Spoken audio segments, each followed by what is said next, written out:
versus having something that was that didn't have enough juice that was going to last me. And I think just by rough calculations, that ought to be enough to more than enough to maybe do one, maybe two of those challenge courses that we've got laid out without having to have another battery.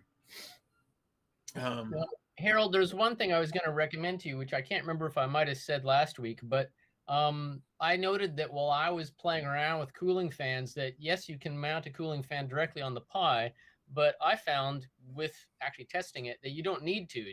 I've decided I bought a bunch of these little $3 fans from China. Yeah. And all you need to do is blow them near the Pi to get the air moving, and you'll drop 20 or 30 degrees. So I would recommend just cutting a hole in the side of your cabinet and make it into a cabinet fan and just blow. Basically vacate the air out of that internal cabinet. You'll probably find the temperature will be fine. Maybe. I mean, I've got a bunch of extra one-off little passive heat sinks that I could certainly stick on top of these main chips and then blow the air across them to help that. That'd be all you need. Yep. And then like here's what I have now with this. So I would bet, the Stick'em's already, the Stick'em don't even stick to itself. Okay, got it. So I've got a pair of these little fans right here. I bet if I could mount them somewhere up into something along that way, or maybe I don't know, but on the side somewhere. I don't know. We'll find a place, right? And just have them blow. I think that's all you need. Hey, that's a good idea. But you get what I'm saying about the temperature on this Pi. It gets really hot if you don't have something blowing on it. If you put some just passive heat sinks on the Pi itself and even a single fan, maybe one fan in, one fan out to move the air in and out of the cabinet, I think you'll be fine. Okay, I think I may go with it, considering I've got two fans. Yeah, it's a lot harder to actually mount the fan right on the Pi, and in my case, I found that the fans were kind of in the middle of everything else, and it was inconvenient. So what I ended up doing is just mounting one of these little guys, actually quite a distance, maybe 3 or 4 centimeters from the Pi, just blowing over it, and that dropped the temperature by, from like 85 or whatever down to like 50. Oh, well, that's good. That's good.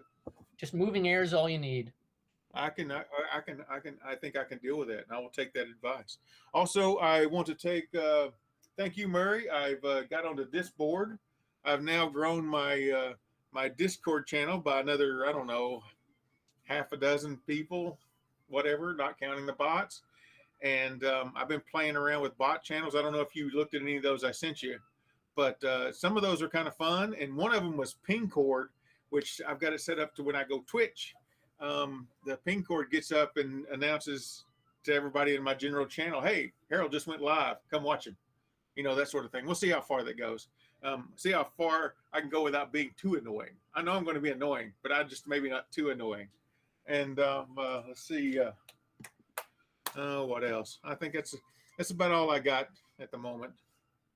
And so but I've made some good progress on here, and hopefully, I'm not sure what's going to happen next time you see this on a Tuesday, but I may be driving it around depending upon a couple of factors. Question. Cool. Is this thing going to have any sensors when it's done, or that's not planned? Currently, the way it was initially designed, it had 0 sensors. The only thing it had was a static camera on a stalk that is about up to, I don't know if you can see, you can't really see it. Let's do this. A top goes on Pi, a stalk comes up about this high, that has a static camera on top of it. Can't even see my arm, so about that high. So my plan was go ahead and keep that stalk the same way, and but on the top of it there, instead of just because it's got like a happy face and some other junk up there, to have the stalk come up, and then on the front of that, I've got a pan and tilt thing that I'm going to throw a camera on, and at the very least, the GPS unit and the IMU are going to go up on that stalk to hang out, maybe build a little platform or something on top of that to go do that. And then if I get really crazy, thanks to Carl and his tiny LiDAR, on the pan and tilt right next to the camera of the Pi, maybe build a little thing that has a camera on one side and and Carl's tiny LiDAR on it as well, so I can get some distance out of whatever the camera's looking at. I thought that might be fun. As far what's the camera used for? Just video streaming, or is it used to currently, that's all they're using for is video streaming. What I'm going to be using it for is it's an 8 gig Pi, so I should have plenty of memory to be able to run some AI on the edge and see if I can't do some, that's what's going to find the cone, right? My idea behind all that is a GPS should get me close. And then if I can start looking and maybe find the cone in all of that grass or field or whatever, I don't know. I don't really know how hard it's going to be. I suspect it's going to be a little difficult, to say the least, listening to everybody here on the channel. But and then have that then maybe direct me. And it's easier to do a pan than, I mean, this thing will crab and will spin on a dime, but moving this one little servo motor like this is a lot easier than moving all the rest of the stuff, at least power wise. And so if it sees it, I got about a 180-degree pan on the thing, so I can see some things, and maybe, we'll do something with that. Those are my current plans as far as going forward. I mean, the immediate ones is let's make this thing work and make sure my joystick can drive it around the ground. So, and I think that's going to come sooner. I think it stands pretty close, because the thing would, if I fired it up in a web, well, I've gotten all the motors moving, and if I fired it up and use the web endpoint that gets on the Docker container that's on the Pi, I bet I could make it move around the yard. But the thing is, I didn't have a battery to even know. I didn't have a long enough extension cord. My power supply on my my desktop is only that far, so I couldn't do a whole lot. So, but I will tell you this. I've been really impressed with all of the thought that has gone into designing this model.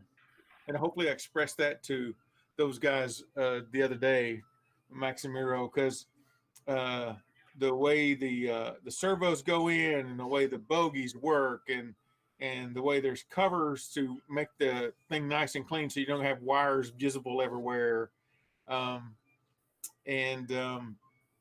those sorts of things, and the height and distance and all those other proportions.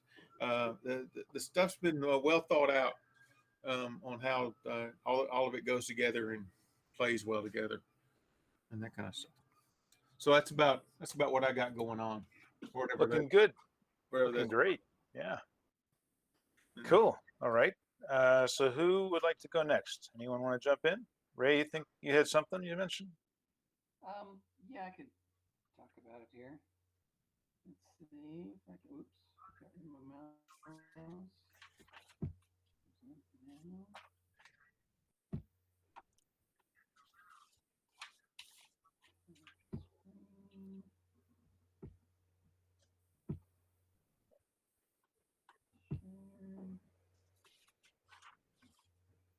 There it is. Ray is presenting. It's working, Ray. Your screen's coming up. But it says your internet connection is unstable. Yes, as always out in the country. Yep. I think that's more of a comment on Ray himself, not necessarily the internet content. So you'll be a Starlink customer then soon. Say that again. You'll be Elon Musk's, what do they call it, Starlink customer? What is he, selling internet or something? I don't know. No, he's satellite internet, SpaceX, right? I know. Cluster of many thousands of satellites up in the sky, ready to what it's called. crash. Is it Starlink or something else, something like that, right? Ready to crash into each other and make a mesh that no rocket can ever escape ever again. Not to mention it's making it hard for telescopes. That's right. Astronomers just really love those streaks of light. Yeah. Let's just hope it's not Skynet. Yeah. No, Skynet, that's Windows 10. Anyway, I started out with 2 boards that were based on 32 U4s that had LoRa transceivers on them, and Ray, they would communicate with each other. Yeah. Which screen are you presenting? Because I see your desktop with your presenting screen Oh. Huh. and the Google Meet. Oh. If you Huh. meant to be showing some robot-y And I things. see a very blurry camera image pointed at some circuit board. Yeah. And Ted in the middle of the screen is the only person I see. Oh, really? Okay. Oh, now it's Carl, Maybe, Carl and Chris. let me see. Maybe I could just stop presenting. I tried to do my entire screen. I'm not certain why. Can you pin me It just pin you. on the? Yeah, I can pin. We can pin your camera, but it's very blurry. Okay. Okay. You're It's right, his is blurry. it's his DSL line. It's a little slow tonight. Yeah. Yep. Anyway, that's one of the ESP32 LoRa boards, and the display on it. I don't know if I can ever get you to see that or not. No, it's not in focus. Nope. Yeah, for some reason. Yeah, I think it's just a little too bright for the camera, for the lighting in the room. Anyway, started out with two of these boards that were based on the 32U4 that, had LoRa transceivers, and they would talk to each other just fine. It was based on Adafruit code. When I tried to use one of the 32U4 LoRa transceiver boards to talk to one of the ESP32 LoRa boards, it would work for,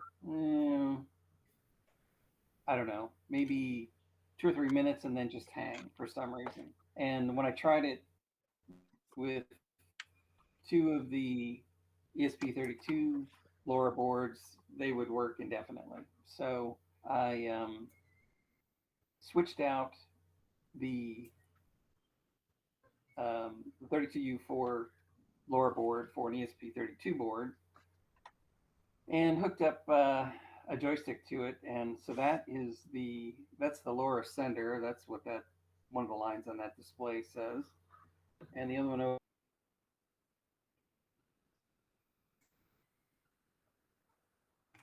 Boy, I think we lost Ray. Yeah, we better send a tweet to Elon Musk. We better get more satellites up there, get this thing going. Need to try. But Somebody that's why get a he's doing cable it, up. right? I mean, it's for guys that are in the rural areas, no cable, no fiber. That's why he's doing this, right? Yeah, that's what I heard. Yeah. Okay, well, while we wait for Ray to wake his way back, would anyone else like to jump in next? This is your last chance to sneak in before I do. I'll go. Okay, go, Pat. So I had a question. Lots of guys have built their robots with like a skid steer type base. And I wanted to know, is there one design, like a spacing, wheel width, wheel separation that's better than the rest? Is there a formula to use? So I've been experimenting with that. And what I've found is I'm gradually getting the wheels front to back closer and side to side further apart. And that's because it turns better that way. And also this weekend I was putting some 2x4s and 4x4s for it to run over. And I found it would get high centered if the wheels were too far apart front to back. But if they're real close, obviously nothing can fit between them. But Ted, I guess maybe a more targeted question is, if there's a square configuration where the centers of the wheels are on the points of a square, is that ideal, or is it ideal moving in some other direction towards a rectangle? And if that's the case, which rectangle? So a square is kind of the limit from what I found for it to function smoothly. You want a rectangle where it's wide and front to back close together. It just turns better. You could imagine if you had the wheels, basically two wheels, it would turn really easily, right? Like a hoverboard. Well, yeah. I think ultimately my thinking is that you want it to be able to turn within its own space. So the width of the wheels should be greater than the depth, or the distance between the front wheels and the steering wheel or the trailing wheel, so that when you rotate,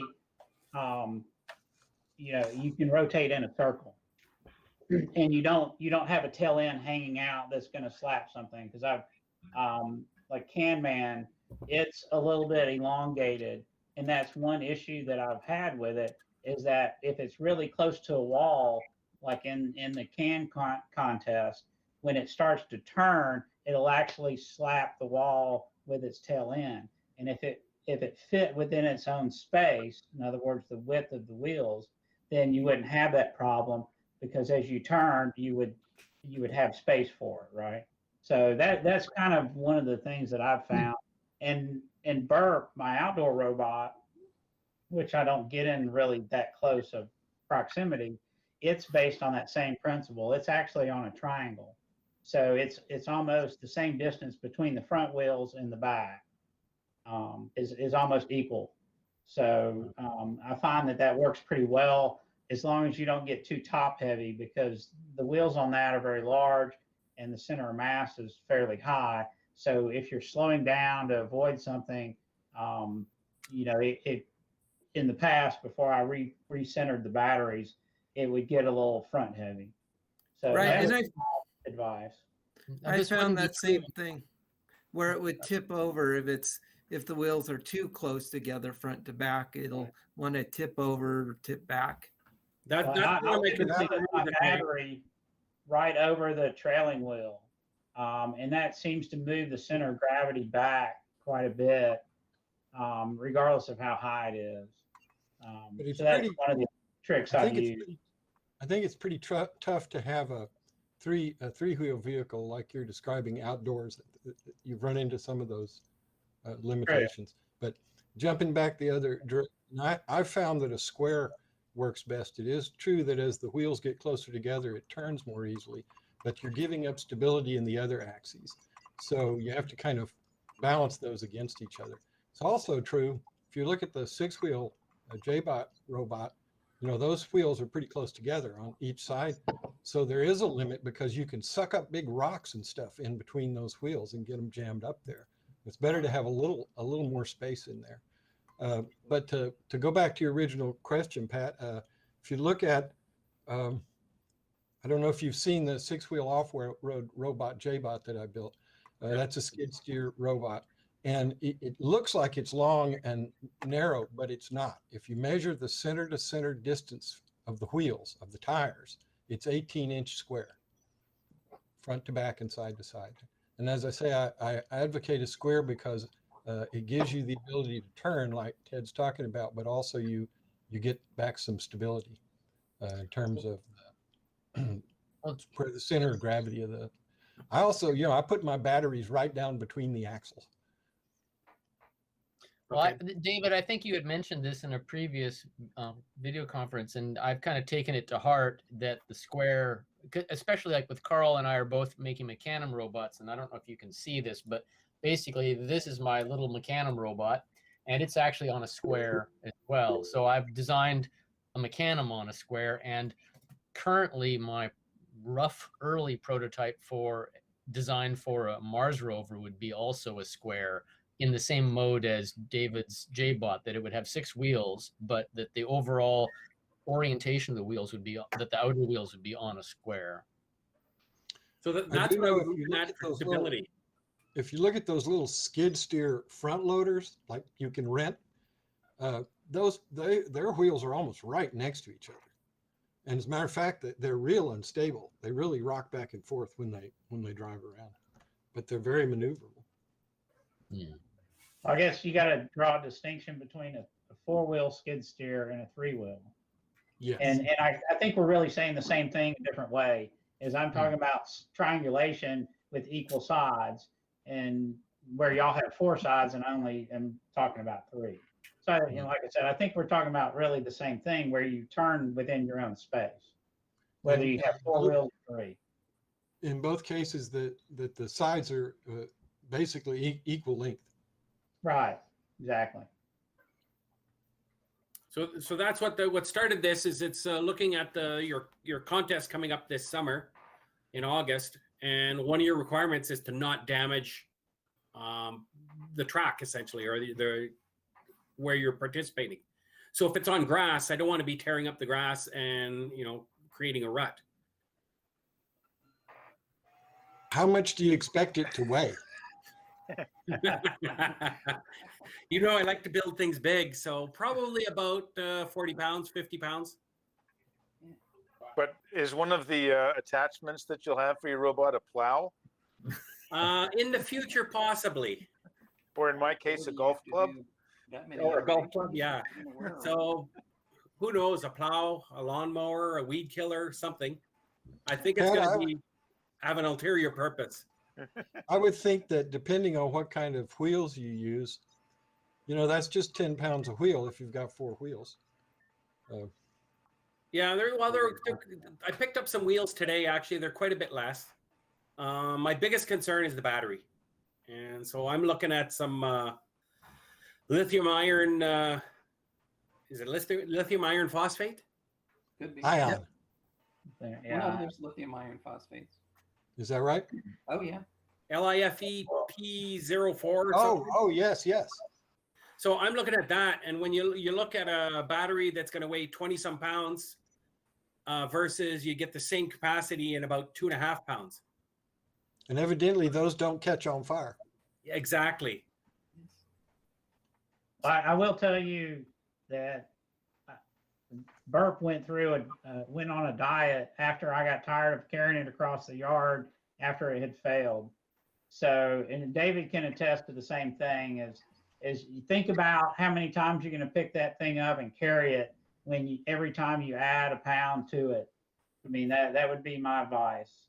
And I actually got lazy and put a remote control on it, so I didn't actually have to pick it up and carry it. And I think, David, you have kind of a similar setup too, don't you? Yeah, that doesn't really help though when you're half a mile through the woods up the side of a mountain and you break a drivetrain part and you've got to carry the damn thing back down out. Yeah. We even talked about maybe some kind of fancy backpack, Yeah. Well, I have a stand that Burp goes on that has notches for a 2-wheel dolly. So I can push it around on a 2-wheel dolly, and I think it's probably 20-25 pounds.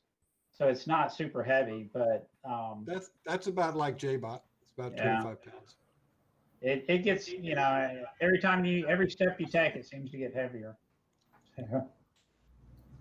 But getting back to skid steer, no matter how light or not, the action of the skid steering wheels is going to tear up some grass a little bit. Is that going to be acceptable? I don't think we've ever seen any real damage to grass. I mean, David, correct me if you got a different experience. And Burp has some really big tractor type tread wheels on it. And the idea is that you want to spread the weight distribution out. We're talking about the weight of it, and then how large of a surface area do you have on your tires? And David's got the 6 tires, which spread it out even more. So I think that's more, how much pressure, per square inch you're putting on the grass. But, no, I wouldn't. I mean, like I said, in my experience, I haven't seen any damage. As long as a little damage doesn't hurt. It seems like with the skid steer that I have, the wheels slide sideways. That's what the skidding part is. They don't roll properly. So I would think it would drag across the grass at some point. Well, with a 4-wheel skid steer, again, I'm more familiar with a 3-wheel, which can rotate without any friction. But, you could also look at limiting your turn radius, because that's where you're going to really tear up the grass, is when one side's going reverse and the other side's going forward. Right. That's what mine does. And if you limit that, if you can, to a more gradual arc, then, I'm not sure that you would really cause any damage. But I'm not going to be a judge, so you're on your own. I would just chip in my 2 cents to make sure Pat's question was understood, because I didn't hear a firm answer on if a little grass tearing up was good. Let me put it this way. Here's kind of a guideline. If the owner of the property is pissed you've gone too far. Okay.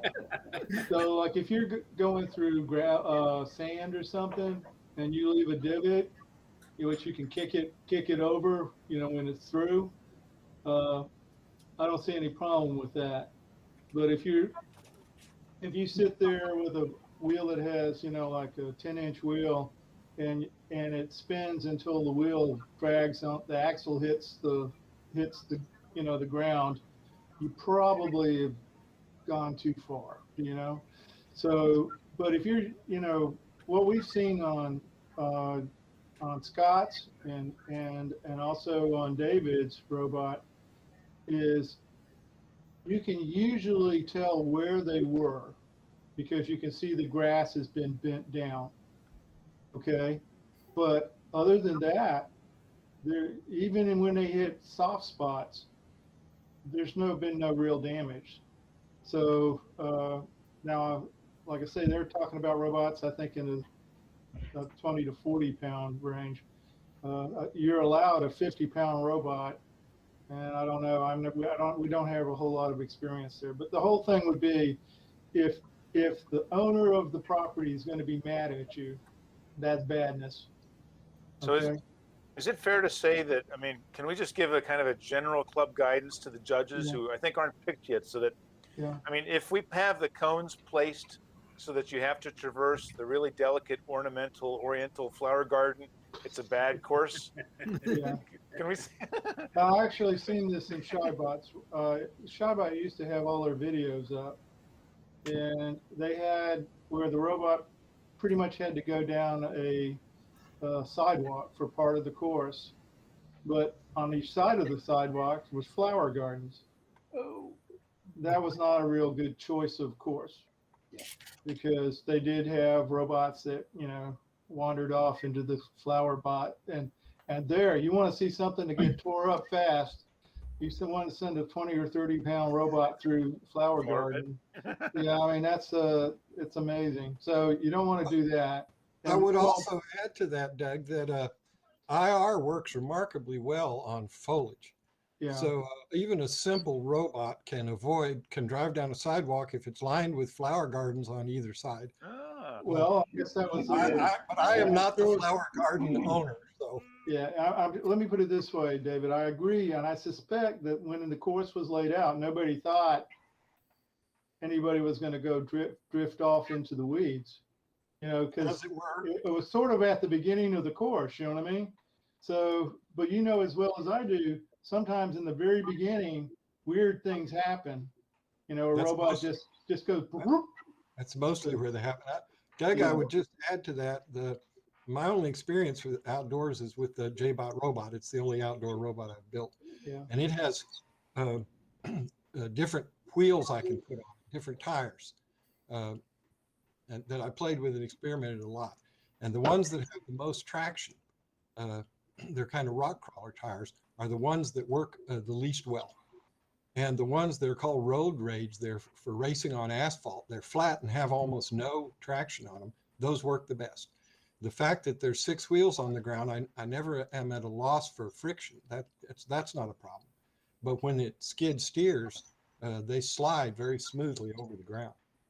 And I will say, I take it down to the local park, or I used to, and I'd spend the afternoon down there, and I'd run a big course around the park. When I went over it the second time, I could see the prints that I left from the first time. And by the end of the afternoon, when I'd gone over the same course 3 or 4 times, anybody could follow that course clearly. I was always curious to see if they'd still be there the next day or the next weekend, but I never remembered to check. When you were talking about damage, were you talking about to the robot or to the garden? I'm talking about to whatever structure it is, a field, the grass.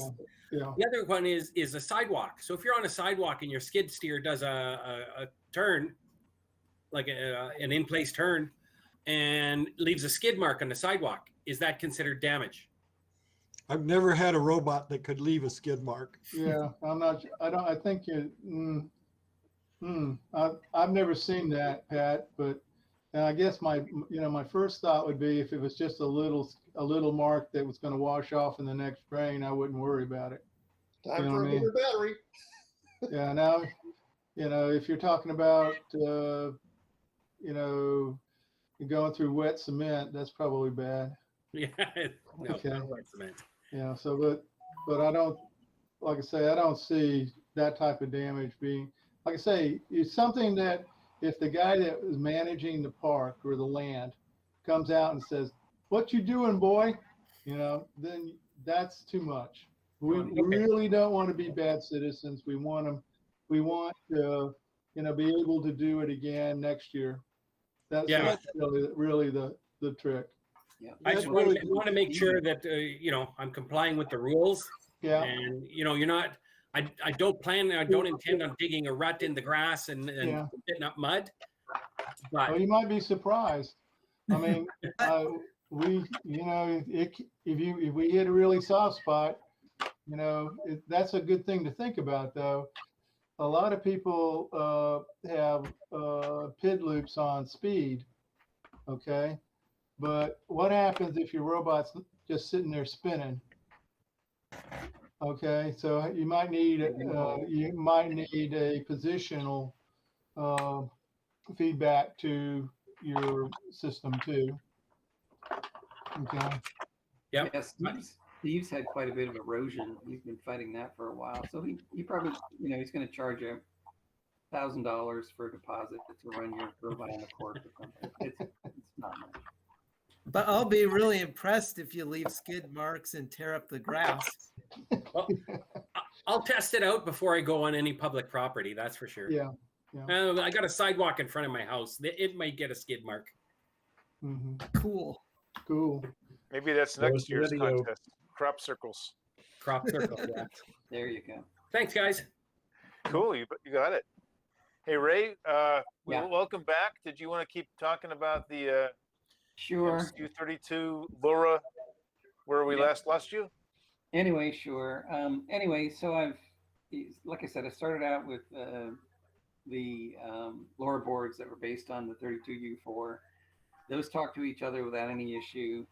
The LoRa boards that are based on ESP32, those talk to each other without any issue. But when I tried using one of the LoRa boards that's based on the 32U4, it would work for about a minute and a half or so, and then the receiver, which was an ESP32 board, would lock up. So I got rid of, one board was based on Adafruit's code. It works fine with another board that's similar. The other was from Random Nerd Tutorials, and that works fine when the two boards are the same. And I have a lot more of the ESP32 board, so I decided to switch over to that and not dig into why that's happening in great depth. Anyway, so I got the sender working. I've hooked up this huge joystick, this thing to it. That seems to work fine. Got in a new linear actuator that should have more than enough power now. One of the things that I also had on this was a servo for. Sir, what's your name? Speed and direction. Me? Yeah, you. Yes. Nathaniel Saxon, sir. Your name's what? Who's there? That was Harold. I muted him. Oh, okay. Maybe he's being swatted. I don't know. Oh, okay. Anyway, there's a weird interaction between when you use the servo code and the PWM code in the ESP32. You can look it up online. There's somebody flagged it April 13th of 2021. They basically interact with each other. If you have the servo set at a certain angle and you're varying the PWM, it also varies the servo, which is not what you want. So to do a workaround that, instead of using the driver that drives a linear actuator in PWM mode. I'm just using it in like a bang bang type driver. It's either full on, full off, and it looks for a certain resistor value or resistance value out of the potentiometer in the linear actuator to set its position. And there's a little bit of a dead band around that. The kind of experienced ground bounce, by not paying attention to where I put the ground on, I had the ground on the driver board, not on the ESP32. And every time the driver board turned on, it would basically, you'd see a jump in voltage on the ground lead at the ESP32. So got, brought back an independent ground from the ESP32 back to the supply, and that solved that. So I guess that's something that, we talked about before, that you've got to watch where you put your grounds, and you may need multiple grounds back to, say, a battery terminal to get rid of issues like that. And so really screwed it up bad. I was like, it would jump about a volt out of 3.3 volts for the bounce when the actuator first kicked on, linear actuator. So that's a thing you got to watch out for. It's a real thing. Anyway, so I've been wanting to get this on the mower for some time, haven't done it yet. So Dave, we're still going to have to wait for Godot. Godot has not showed up yet. So Ray, what is your linear actuator? Is it and how expensive is it? That one was 129 from Pololu. Oh yeah. It's like a 55-pound force. What? Oh well, yeah. If you got that kind of power, well, yeah. Yeah, that was kind of like the middle of the road. They're always a compromise between the speed and the force that they can deliver for, a certain range of actuators. And I wanted it to move at least an inch a second. It's supposed to do like 1.1, either 1.1 or 1.5 inches per second at no load. So I thought that would probably come down to about an inch per second. I don't know if you saw this from last time, but that's one of the things I was working on, was linear actuator that I built from Pololu metal micro gear motor. So oh yeah. I was just shoring this thing up. It's not nearly as strong as 55 pounds, but I was just shoring it up with a sleeve here to keep it. My mechanical expertise is always what gets me. So that's what we're working on. Yeah. Anyway, the first one that I had, it was a surplus item from Tanner's. It didn't have any markings on it. I was assuming it was like a 55-pound, but I think it's actually more like a 25-pound. And it wasn't strong enough to move the wheels just sitting on smooth, kind of slippery concrete. And so this one should be more than powerful enough, at least as far as I can tell at this point. Like I said, so it only get a battery. What's that? I said, get a bigger battery. Well, it's running off a lawnmower battery. It's a like a 12-volt lead acid. So, and yeah, if I actually increase the voltage, went to 24 volts on the smaller actuator, it would work. But I think it was I knew it was a 12-volt actuator, and running at 24, I don't know how long it was going to last. The other thing they say, you're only supposed to do 25% duty cycle on these things. So that's not very much. For the most part, I'm hoping that it's going to stay in a straight line, not require a lot of moving around. So anyway, that's where I'm at. Okay, cool. I have a question. Doug, did you bring enough to share with everyone, with the whole class? So you're watching me eat these cinnamon scones my wife just made. I can tell you that you wish you had smell-o-vision, and they taste really good. Just so we're clear. I think, David, if you should get that milk that you have, and then those scones that Doug has, and then we'd all be happy. See that? You guys. Okay. All right. With that, I think I'm going to jump in, and then someone can think about who's going to jump in after me. So let me get this going. Can you see my screen now? Okay. Yes.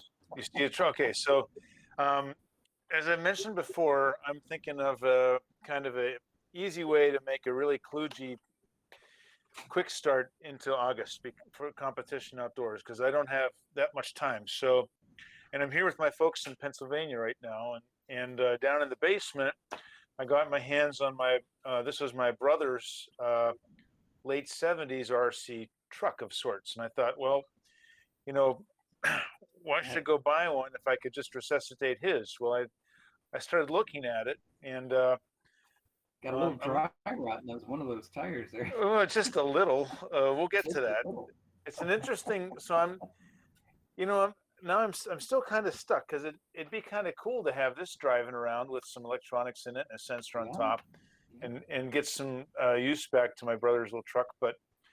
And I'd have to replace the speed control, right? This was back in the day with the wiper style.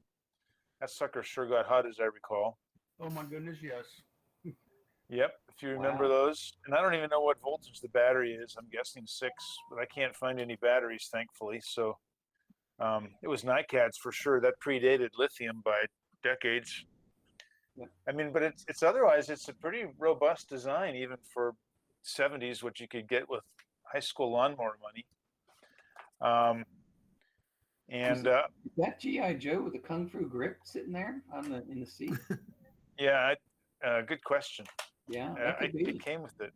Yeah. But I don't know, like, one of the issues is the wheels, right? You saw the dry rot, so I don't know if this is a standard flange or not. That's one thing. And then this is another. So this could be the last issue, the straw that broke the camel's back, because I don't.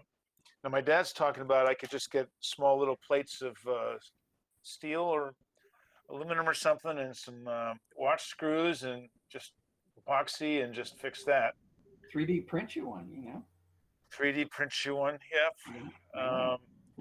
This is another one that's interesting. So this guy had torsion bar suspension. Torsion bars, yeah. God, they used to use those on Plymouths. Plymouths and tanks, and these were made out of plastic, apparently, and the torsion was in the plastic. Well, that was brilliant, wasn't it? So they all severed right where they used to connect to the arms, I guess. Oh.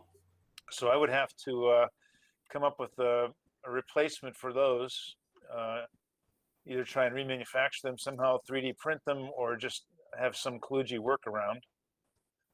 I think that the torsion was actually supposed to be done in those springs. No. The way it worked on these springs is that if you look real closely, and I have another picture of these, there's kind of like knurled on this plastic gadget widget thing. So what you do is you'd get your thumb and you'd push that pin in so that you would disengage these things, and then you would use your fingers to torsion the plastic torsion rod, and then you'd let go, and the spring would push it back in to lock it in place. So you would pre-tension you would get that, you pre-tension plastic rods. Yeah. Okay, now what kind of design plan is that? So so the tires old Toyota pickups had. Oh yeah, Toyota did that too. Torsion rods up until 94, I think. How about that? So these tires, I definitely need to, and there's the close-up. You can see that they had kind of a square hole in that part, and the knurled piece that would fit into there, and then a square rod on the torsion bar. So, so I could 3D print these and just find a way to attach them and see if ABS or nylon or something is comparable, I guess. That's just showing the failure mode there. So I'd have to get some, I'd have to get some easy out or something and get these, pull these out of the part they're wedged in. Yeah. And then the whole torsion arrangement was protected by this skid plate, which was good for protecting the torsion bars, I guess, but it had the effect of reducing an already small ground clearance. That's just Not more looking close. good, Carl. I don't know.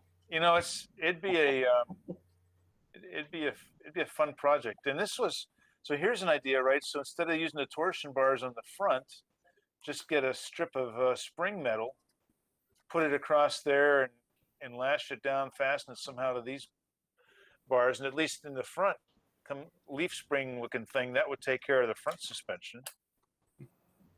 Maybe. So I have an observation. What's that? I know I was voting before you recorded to go for it. Yeah. My question is more of a question than an observation. Is it going to take more time to refurbish this for August than to start fresh? Yeah, I'm thinking on the one model I found, which is I mean, it's a semi-pricey model. I can pull it up and show you in a minute, but it would be 10 hours of assembly, it looks like, for the one that I found. And it would be a modern rock crawler. But maybe you could stick the body on it, and that's about it. I think it would be a great project to work on, but you know, you can buy those chassis already made for like $100 and something. Oh, I know. I know. So, anyhow, okay. So, the other thing is, you know, if you put a lot of work into the chassis and then we're talking 40-year-old plastic cracks or breaks, and you can't, you know, how many parts are you going to print for this thing? And at some point you have diminishing returns. Exactly. So that's why, oh, it's not this one. Where is it? Let me see. Oh, is that a Unimug? Yeah. Oh. Oh, gosh, where did it go? G10. I mean, this is a cool little model, but this one right here. 4-wheel drive, yeah. So this is the one I'm thinking to get. I like that. You know, it looks good. It's no, Kareem was suggesting to watch the. This is a really high production value demo video that they did. Ooh, and Kareem was rightfully saying, yeah, that's a highly edited, highly produced sales pitch thing. So he found a third-party review site, and to my eye, yeah, it actually does this. This is not too fake. I mean, there's good photography in here, but it looks Carl, pretty capable. Does the video have lots of really loud rock music? I thought I muted it. No, I'm just saying, because I think that almost all the robot sites I've seen have really loud rock music, and I think it's absolutely required for a product nowadays. Yes. Don't buy it if it doesn't have rock music. Yeah, no, it has rock music for sure. Cool. So that's what I'm thinking to get. It looks like it has a way where I can pull out, just not assemble these middle things or the wheel, and then I can have some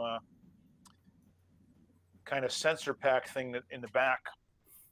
And it seems to have like 2 or 3 inches of ground clearance if I'm reading it right. It's got a 2-speed transmission with a servo drive. How much does the thing It's cost? pricey, but How much does the thing cost? this piece right here, the basic kit, like I'm showing you, it's $300 US. And then you've got to add a motor, battery, servos, and a speed control. So it's easily going to add another few $100 if you don't have that stuff, and I don't. It's impressive, though. But I figure, you know, if this thing, which I mean, back in the day, it was probably $200 a lawnmower money, and if this could hold up for however many years it did,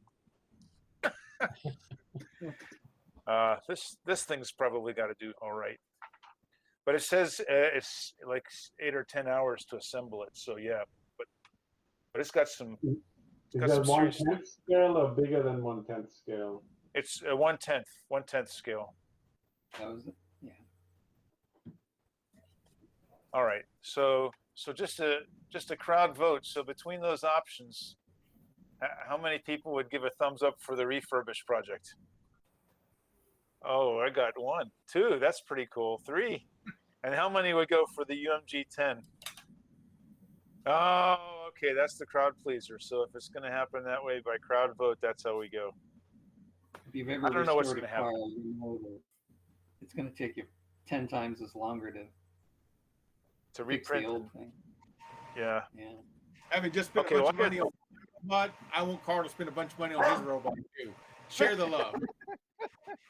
That's kind of you, Harold. Okay. I know. Or maybe I'll get the $100 Amazon thing, and it's going to be crappy anyhow. I might as well not be bashful about it.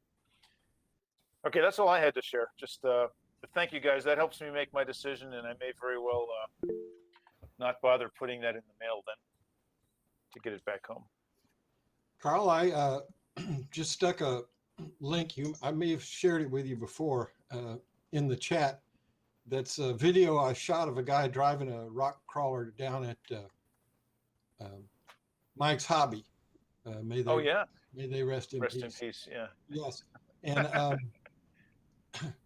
you know, when you put a human in the loop, it changes. Oh, it's a different thing.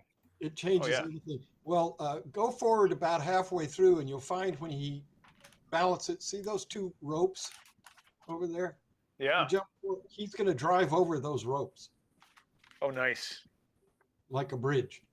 I saw a video of a guy do that on a chain link fence with a bicycle, actually. Humans are just really amazing.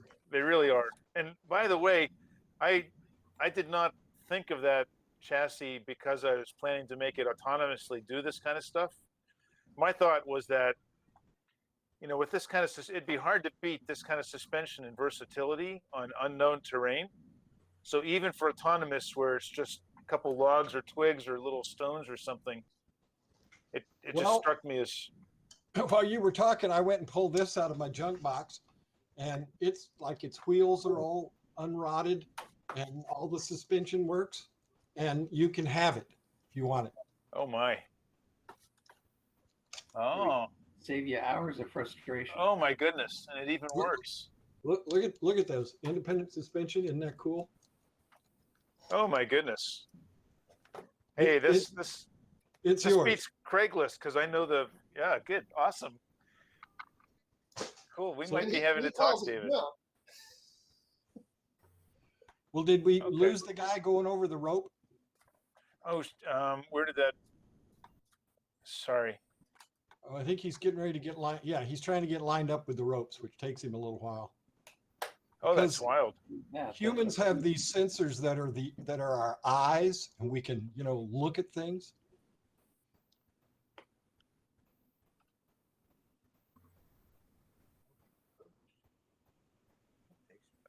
Yeah, we are really efficient image processors, man. We can process efficient, baby. That is incredible. Wow, I want to see that done autonomously, man. We Next got a year's- ways to go. Yeah. We definitely have a ways to go. Oh my goodness. Look at this. This is a real challenge here. And if you watch, he almost loses it. He has to steer real hard to stay on the rope. It's got some low speed control too. Really geared down and. Well, and that's what's valuable for robotics, I would think. I think the guy should get an award for doing that, though. It's pretty impressive. Yeah, it is. I wonder how many times he shot this video before he got it right, though. No, I shot the video. Yeah. I just saw he and 2 or 3 other guys were just running around, and I walked up, and the other 2 guys were just leaving, and I said, "Well, will you do something one more time? I want to shoot video." And he said, "Sure." Oh, wow. So you shot this, David? I shot the video. Oh, okay. So, okay. Then I'm even more impressed. He didn't do it like 30 times. He just did it right in front of you. Yes, absolutely. I was standing there watching him, and my jaw was kind of dropping, you know. Yeah, because it's not like some guy doing a Jimi Hendrix thing on a guitar in his bedroom 50 or 60 times until he gets it right. This guy did it in front of you the first time he tried. Did you see that? That's not the first time I've he heard did it. Very interesting. tried, but that's the first. He did it in one take.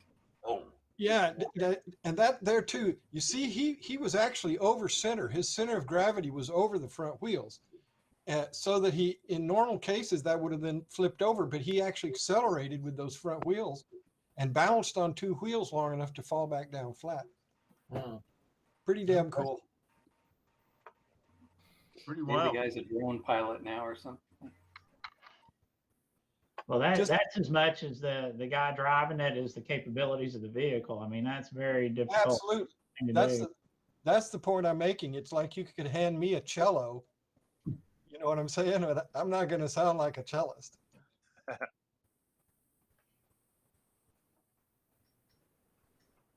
all right. Well, that's cool. My brother actually played the cello, and he was late to a school concert, and he decided to stick the cello over his head and walk across.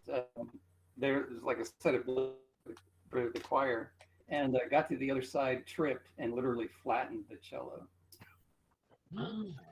Oh, I'm curious. I see that robot behind Scott and I don't recognize it. Scott, is that a new one?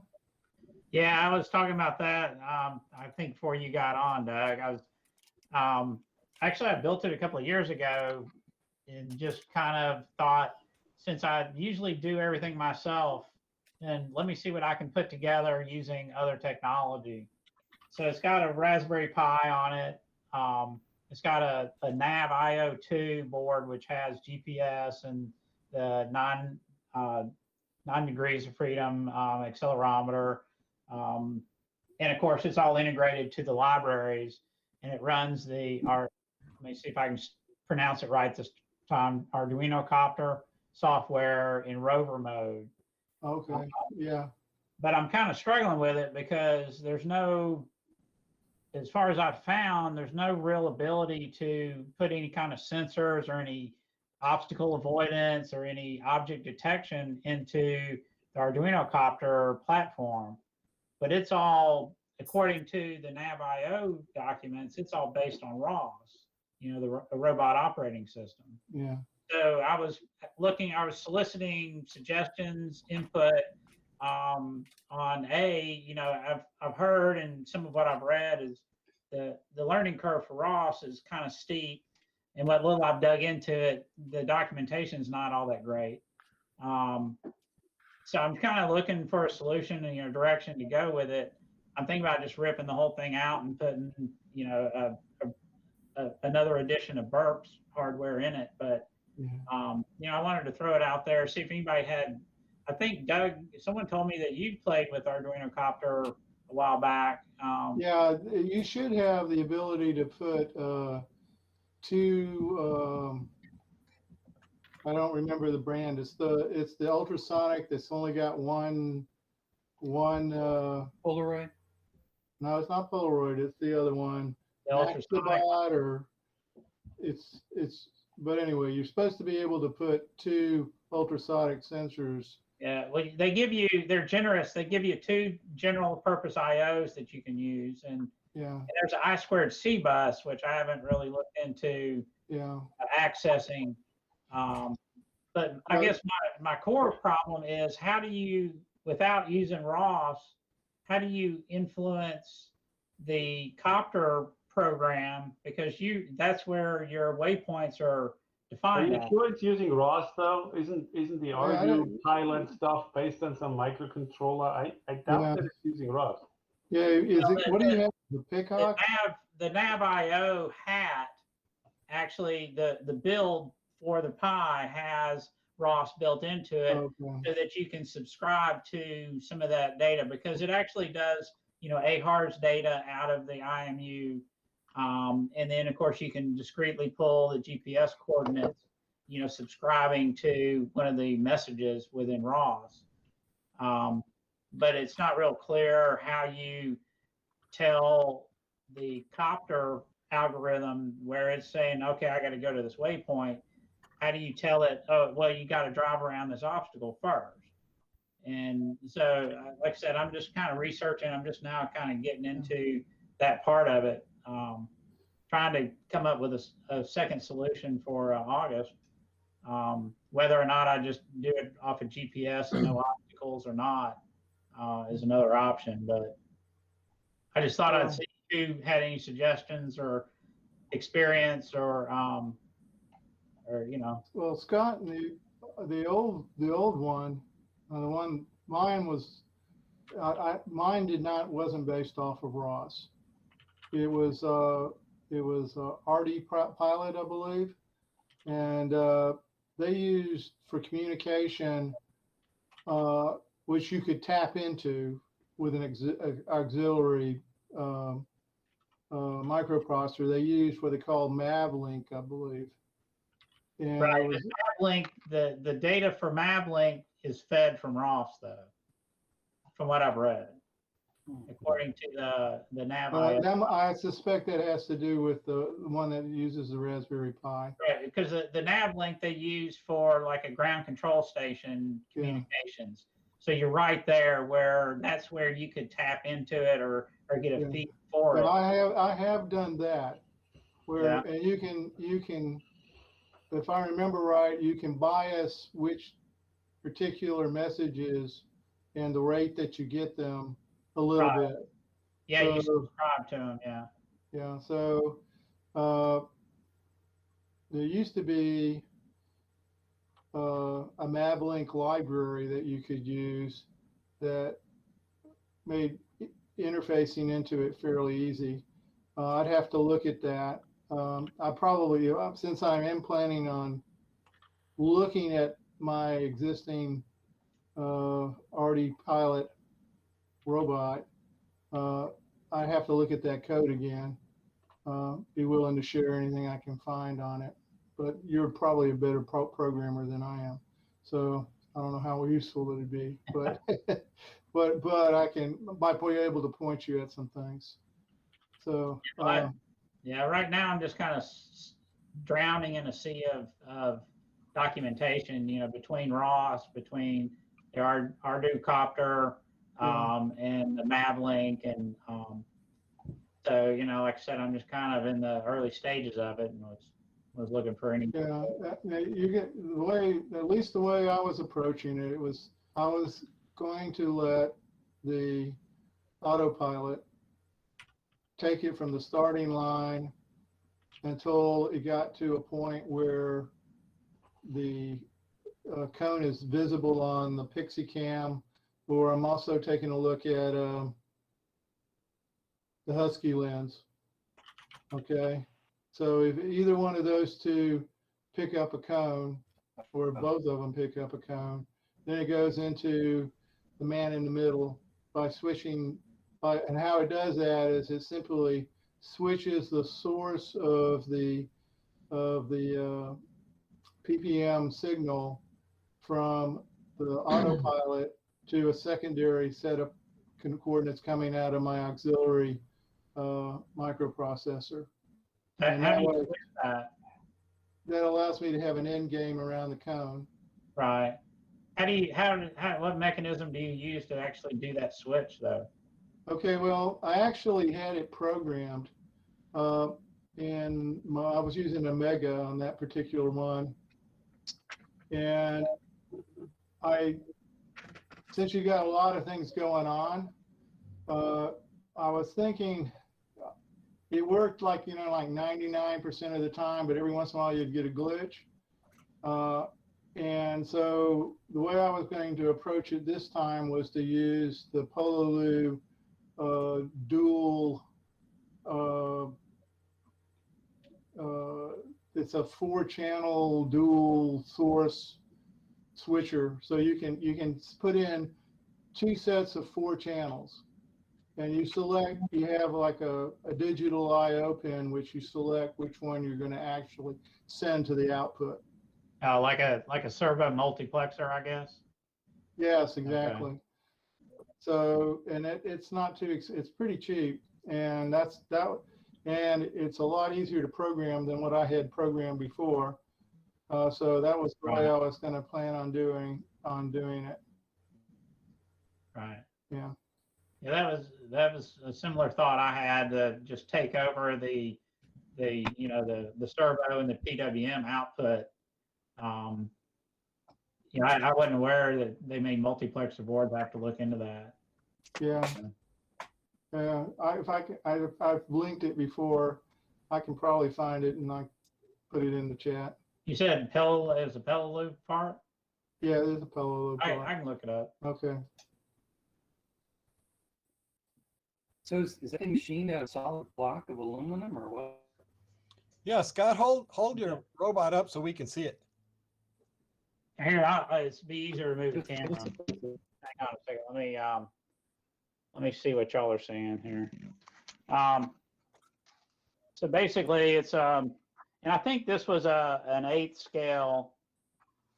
Doug or Carl, 10th scale may be a little small. You were talking about the ground clearance. So, I mean, it used to be a nitro car, and of course, I've got the box I built on it. I took the nitro motor out and put a Pitman motor in there, one of the Tanner surplus ones. It's got the lithium ion battery in it, and H bridge. I forget where I got that. I think Robot Shop or something. But it just takes the straight servo information. And then you got this is the NavIO hat. And it does have a ST32 arm on it, but it has GPS and of course the accelerometer, magnetometer and all that, and a little LED and GPS. So, and it also has its own power supply, so it can monitor the current from the motors. So, if you overcurrent or stall, it supplies 5 volts to the hat. Although I found these little wires were dropping too much voltage, so I wired in a USB connector. But other than that, it's just a stock chassis I built the aluminum platform on. Had to change the gearing up. I took the slip gears out and the differential. So, like I said, mechanically I put it together a couple of years ago, and it's just been sitting collecting dust. And then I got inspired to try to get it out for the contest. So you haven't driven it yet? Yeah, it drives. I have it takes a while for it to boot up, but I have a typical RC remote control. That's what the module here is. It's I think it's SMB bus that it communicates back, and so it'll Yeah, the reason I asked about drivability was I noticed that your sensor for the GPS is on your chassis. Everybody else sticks it up on a pole. Are you having any trouble with getting accurate readings? Well, if I ever had driven it on GPS, I might. Like I said, I just kind of threw this together. My idea is to take these shock towers in the front and maybe, have a platform, maybe have something raised up here for, because actually, the accelerometer, magnetometer is all built onto this board. So you can't really isolate it from everything else. And that was one reason why I did the aluminum panel here. And you may have noticed there's another metal brace here. So I tried to enclose the majority of the noisy electronics in it. But no, in practical use, I haven't been able to tell if that's going to have an effect on the GPS. My robot burp, the GPS antenna is right on the control board. So I don't get any issues. My IMU now is above it, but I haven't really seen any issues with the GPS problems. Thanks. Yeah, actually, this is a little strange, but the GPS RTK units, these are steel discs, probably 2.5 inches in diameter, and they want you to set the antenna, which has a magnet in it, on top of it. So, right. And I think this one's got a metal base on it.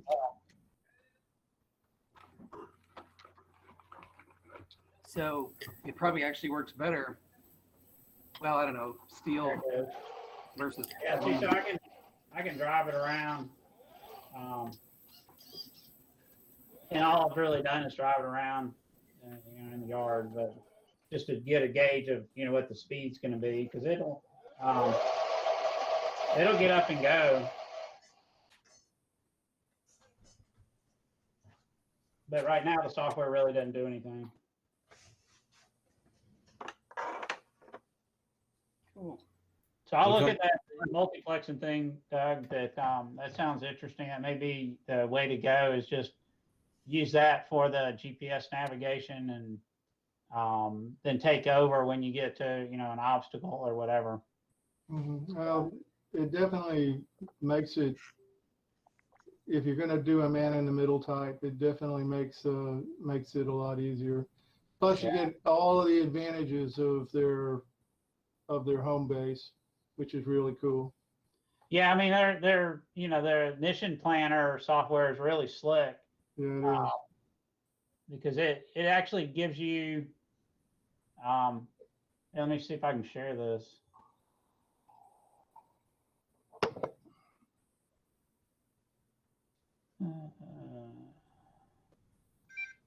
There we go.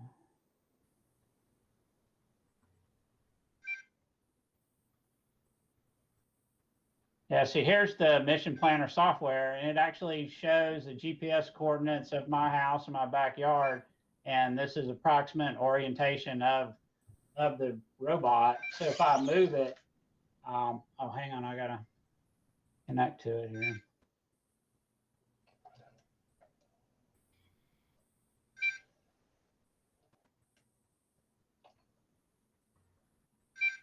Connected. But I have found that sometimes it kind of loses its mind, and maybe the GPS isn't, tracking correctly, because it'll put me in West Texas or East Texas, or I ended up in Kansas one time. Yeah, see there it. Yeah, but you got an unhealthy AHRS up there. Yeah. Yeah. If it was outside, it would probably work better, but. Hanging out with northern Kansas. Yeah. Anyway, that's nice, right? I mean, you can see the yaw here. See, I'm rotating it around. You can watch the yaw change, and it's really pretty stable. I've had it running, and because that's one of the problems I had early on with burp and the AHARs that I had on it would drift really bad. This one seems really stable, which is why I was really interested in trying to use it. But the GPS apparently not so much. So yeah. So I'll spare everybody that. Well, you're inside. I mean, it's probably not going to work that great anyway, right? Actually, no, it usually does work. I usually have it sitting over in the corner further away from the monitors. Maybe that's why it's wigging out. Because I Wi-Fi into it, so it's all headless. But so usually it's not a problem. It's not. I mean, it doesn't get great connections. You maybe have 2 or 3 satellite connections, but it usually does hook up. So I'm coming for you, Anderson. I got a second threat for you. You already caught me. You got a second robot. No, I got a working one. And the mittens come off to get thrown to the floor like a gauntlet. There we go. Right. Well, I'll tell you what's actually happened. I launched into this huge project to replace the controller on JBot. Yeah. And I spent 1.5 years porting all the software and writing a little test environment for it. And I was all ready to actually do it, to actually do the part where I take the old one off and put the new one on. And I'm sitting there looking at it and I'm thinking, okay, when I do this, when you unplug all those wires and pull that board out of there, you're going to have a non-functioning robot. You're going to make a functioning robot into a non-functioning robot, and it will probably be that way for a long time. So You're thinking of it the wrong way, David. Think of it that it's going to be a better robot now. Oh, you might actually be able to beat burp. I need you around all the time, Scott. taking the gloves off here, you know. All right, I'm ready.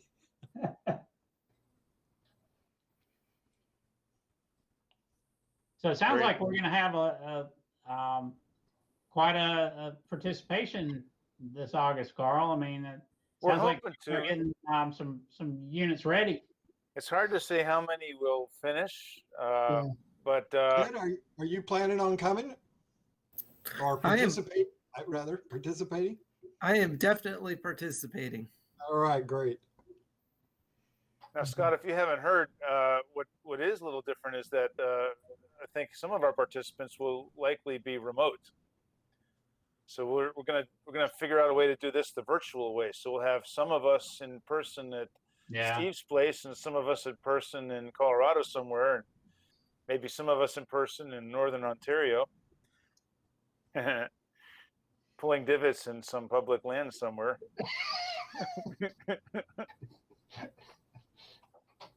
So, Scott, you could virtually get your ass kicked by one of these guys. Well, I guess virtually. And I can virtually talk smack too then, huh? Yeah. This is awesome. This is awesome. With 2 or 3 months to go, so yeah, the odds are looking interesting. And yeah, it's it's not much time really. Not no, it's robot not. time anyway. No, I mean, it's exponential growth in smack talk. okay. So who's next? Who wants to throw the next mitten down and drive a stake in the ground before the August time? Somebody. Well, I've got nothing for August, but I did have a question about battery charging. I'm not an electronics person. I'm not an engineer. I'm a software guy. So these mechanical things, some of them that seem so simple to some of you guys are like, I'm worrying about this thing for months now. And I'm thinking, how am I going to recharge my autonomous robot that runs around the house and say, okay, go sit on your charger for a while and do your charging, and I don't have to touch it. And how does it go from running, using the battery to run the motors, to say, okay, let me charge it? So I've come up with some silly ideas, but it might be as simple as just saying, turn it off and let it charge. I don't know. I have a plan. Let me discuss this. I have a plan where I have 2 batteries. One is the driving battery and one is the waiting to be charged battery. And I can have a little servo turn a little thing that switches between the two. So if the driving battery is getting low, you switch to the charged battery and it charges what was the driving battery. I don't know if that's viable. I don't know if it's necessary. Anybody have any experience on charging batteries on the fly? Well, Doug, I can't. Yes, you can do that. You can charge it while it's running. Okay. Because I was thinking I'd go over one of those little Q coil things that charges when you're near it. And that's what I would do. I just didn't know if I had to disconnect the runnable battery to charge it, or if it would overheat it or what. Y'all keep worrying me about these ion batteries. Maybe try going with the Tesla approach and have it swap out its own battery with a charged battery physically. Well, that's what I thought, is if I just did that little servo motor, it would change between the 2 sets of batteries and I could charge the one that wasn't in line. No, I'm talking about literally taking the old battery and dropping it out and picking up a charged battery. Oh, that seems a little excessive for us software guys. That's a hardware thing. Well, Doug, maybe a better example is that, you can charge your cell phone while you're using your cell phone, right? I know, but don't they have some circuits in there to make that possible? Yes. First of all, the cell phone's a single cell, you'll have a multi-cell pack, right? Right. But maybe a more thorough example would be a laptop, because laptops have a handful of cells. That's true. But what the laptop cells have are an energy management circuit that goes with the cells. So that, and what I've seen, at least on a number of them, then that means that the battery has basically flash inside this little microprocessor in the battery, and that thing knows how to manage the voltage and stuff in the safety parts of the battery. Wow. But then the laptop, right, the same thing, right? You can run the laptop and charge the battery. And on Lenovo's, you can even run the laptop without the battery. And a lot of times, But that's just you're getting into the energy management circuitry, right? So the answer is, it really depends on what chips you have and how well tuned they are to the rest of your power system. Yeah, it also depends on the size of the thing you want to charge, because there's a lot of boards out there like the MKR 1000 and other little Arduino boards, and that will take both a solar input and a battery input and know how to charge the battery when it's running off solar and that sort of thing. It's built into these little boards. But they also have little chargers as well that do that same functionality, which will power your board and charge the battery if it has excess juice coming from like some other source, right? But we're talking here 100 to 150 milliamps, and we're talking here 500 milliamp kind of stuff. Your robot's going to be charging batteries way bigger than that, and so it would charge it, but it would like take all day to charge it that would last a couple hours. I don't think that's what you want to do. Doug, are you using a Raspberry Pi? Yes. Then you can investigate a product called the Pi Juice, which is basically an uninterruptible power supply for a Pi that has a solar input or a charger input. I've actually tried it. It works fine. It's actually a little hat that fits on top of the Pi, and you can use a battery that fits on the hat if you want to use a smaller battery, but it can use an external battery as well. It's called Pi Juice. Okay. There's also a product I have. I can pull it out here. It's called Pi Uptime UPS. That takes a couple of lithium-ion batteries that it plugs right onto the Raspberry Pi's pin header. Let's see, I got one here somewhere. It'll take me a minute to find it. Oh, here we go. What did you call that, John? I was busy writing the note while you were talking. I didn't catch the name of that. Pi Uptime UPS. And that's something else that Carl put in the notes is, that this wireless charger bit, they don't charge real fast, but you can just roll over top of the thing, and if you're close enough to it, it'll charge. Right. Yeah, you see. And that's what I was thinking. Plugs right onto a Pi 3 or Pi 4. All right, and it uses one of the GPIO pins to signal when the battery's low and does a safe. You can set up a script to do a safe shutdown on your Raspberry Pi. They also have a Pi Zero version of the same thing. That takes one lithium-ion battery instead of two. Cool. Well, that may give me some information to solve my problem. Doug, but this is intended as a UPS, but it does enable you to continue to operate your Pi while you're charging the batteries. Right. Hey, John, could you put a link in the chat? Yeah. Or the name or something? I could do better than that. I could probably link you to an Amazon link. Nice. Hey, Doug D, are you thinking that this is are you looking for like continuous operation autonomously where it docks itself and charges? Yes, I was thinking that. Well, with the telepresence robot and with my HARP robot, they both tend to run around and they can monitor their battery and say, "Oh, I need a charge." So I want it to be able to go over to the charger and charge, but still stay up, so it's paying attention. Well, basically, go ahead, David. Another thing you might think about is to use different batteries. If you use something like nickel metal hydride that have a much gentler charging regimen and don't catch on fire. Right. I was thinking I would end up with that.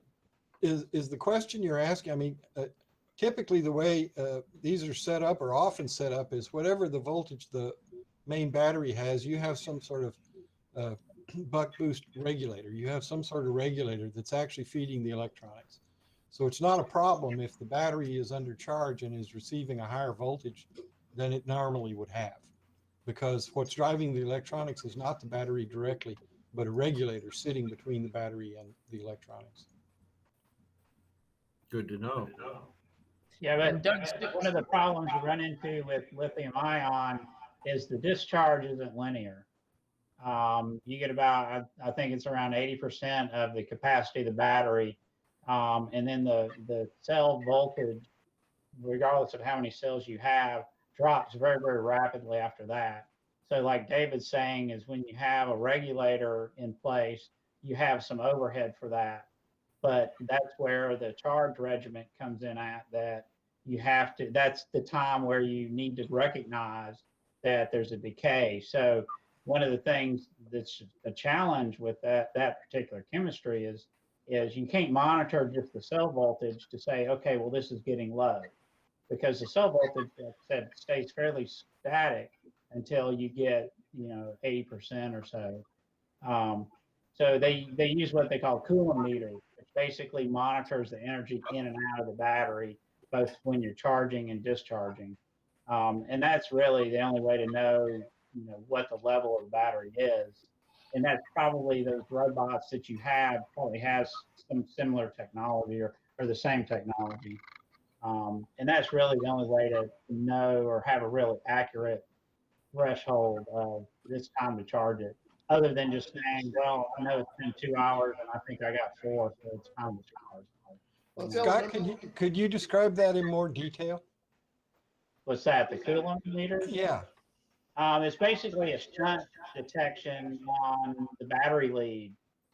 So as you're charging the battery, of course, the shunt's showing positive voltage, let's say, and then as the battery's discharging, you're showing negative voltage. So this device actually, and the ones I'm familiar with are I2C interface. And so basically it's like a gas gauge, right? As you fill the thing up. And of course you have to tell it, okay, this is max and this is minimum.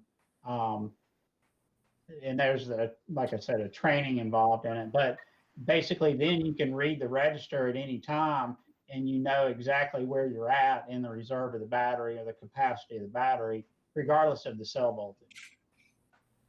Yeah, I don't know if several of y'all may remember the robot spider I presented quite some time ago. This is the 3,000 milliamp hour battery pack that I use for the remote control glove, to power the glove. And I've got a picture here of, let's see. Thanks, Carl. You bet. I'll make a comment on that after John. Clear my screen and find, where's the picture? There it is right there. I don't know if you can see it. There's I believe I got this on SparkFun. That's what I was using to keep the battery charged. And I think also same sort of thing where you can charge the battery while you're using drawing power from the battery. Can you see that? Yep. Yeah, I think that's SparkFun when you get those boards. How do I stop? Oh, here we go. Doug, basically what you're asking for is an uninterruptible power supply. And there are a number of UPS solutions for the Pi that John and I and others have used. And they generally have a charge management system that lets them keep running the Pi while it's charging. And some of them have solar options. Like I said, PiJuice has a bunch of solar panels that plug directly in that they've already figured out, are compatible. But you just need a UPS basically, right? Yeah. I thought those batteries you're always talking about would be good at charging while they're going. Those machine battery things you use. Yeah. Well, I think you're right. That basically the charger, which is, if I can find it, I've got it plugged in. The only thing is, of course, the charger looks like this. Yeah. But if I was to gut this charger, take the actual electronics out of it, or maybe connect to here, because it's just metal blades, connect that to something that the robot can connect to, and then I'm using, I'm using these clips, on the battery. So I've already got the robot side, but effectively, if I was to put that charger onto this, it would charge. But would it run also? Yeah, sure. As David said, you could charge as you're running. Yeah, yeah. If you put a battery charger onto the battery while you're using it, you're doing what David was saying, which is the battery will still continue to run the robot. You're just now adding a charge to the battery itself. Well, good to know. See, I wasn't sure about whether that was viable or not. Now, there's no knowledge here, so you've helped me a lot. But all of y'all have. Well, if you think about it, that these are theoretically 18-volt batteries, but they actually are around 19 or 20 volts when they're fully charged. And if you were, and my robot power regulator can handle up to like 30 or 40 volts, I can't remember, but it's on the Thunderboard that I'm using. And if your power regulator can take the voltage of the charger, then the power regulator doesn't care whether it's getting power from the battery or from the charger. And all you're doing effectively is adding a voltage into that system from the charger that is now effectively shared between the battery and the charger. But from the robot's perspective, it doesn't know that. It's just seeing a voltage. And so long as you're using a correct charger for the battery, there shouldn't be any damage. That makes sense. But again, for lithium, for multi-cell packs, you'll want to do it. You want to charge with a balanced charger. So that's you're either going to need that charging circuit to be on your robot, or then you'll need to have a multi-pin connecting setup at your dock. So, or one of these guys. Yeah. And just for whatever it's worth, like that link I put in there to TI about battery fuel gauges. And you can just see some of the chipset families that the Texas Instrument offers. And you'll see they have some of those chips that are meant for being inside the pack, or some that are meant to be outside of the pack. And I'm not suggesting that you design your own from the chipset, but just to get a feel for what they can do and how they look, that might be a good place to start. I just know from my days working at in the mobile phone industry that, like the mobile phones, they'll have the I don't even know on any given model where it is, but they'll have an energy management fuel gauge like that somewhere in the phone or the battery. And those chips then, like it turns out that at least lithium has a relatively consistent voltage capacity discharge curve. So the shape of the curve tends to change relatively slowly over time as the battery ages and cycles. And since it's unlike NiCads, for example, so NiCads or other batteries, you can look at the voltage. You have no idea how much is left in the battery, how many milliamp hours. But for lithium, if you know the voltage and you know the history of that cell, you have a pretty good idea of how many milliamp hours are left in the battery. And what that means then is that now you can have, like, what we would do in the mobile phone industry is they would work very closely with specific battery vendors. So they would know the kind of golden discharge curve for the standard average battery coming from the manufacturer. So they would program that golden discharge curve into the EM chip. And then the EM chip has enough of a microprocessor and sampling and smarts in there that it can tell cycle after cycle, day after day, month after month. It can tell if the shape of that curve is shifting for that battery in that phone. So it'll kind of then adjust itself. And then when you look at your phone and it says, oh, it's 67% charged, it's looking at that discharge curve that it's keeping track of. And then now and then you may have seen like those dialogues that say, oh, you want to reset the calibration of your battery. So draw it all the way down to low and take it all the way to full. And what that does is it helps the EM chip in the phone learn the endpoints of the curve for the battery at that point in the discharge life.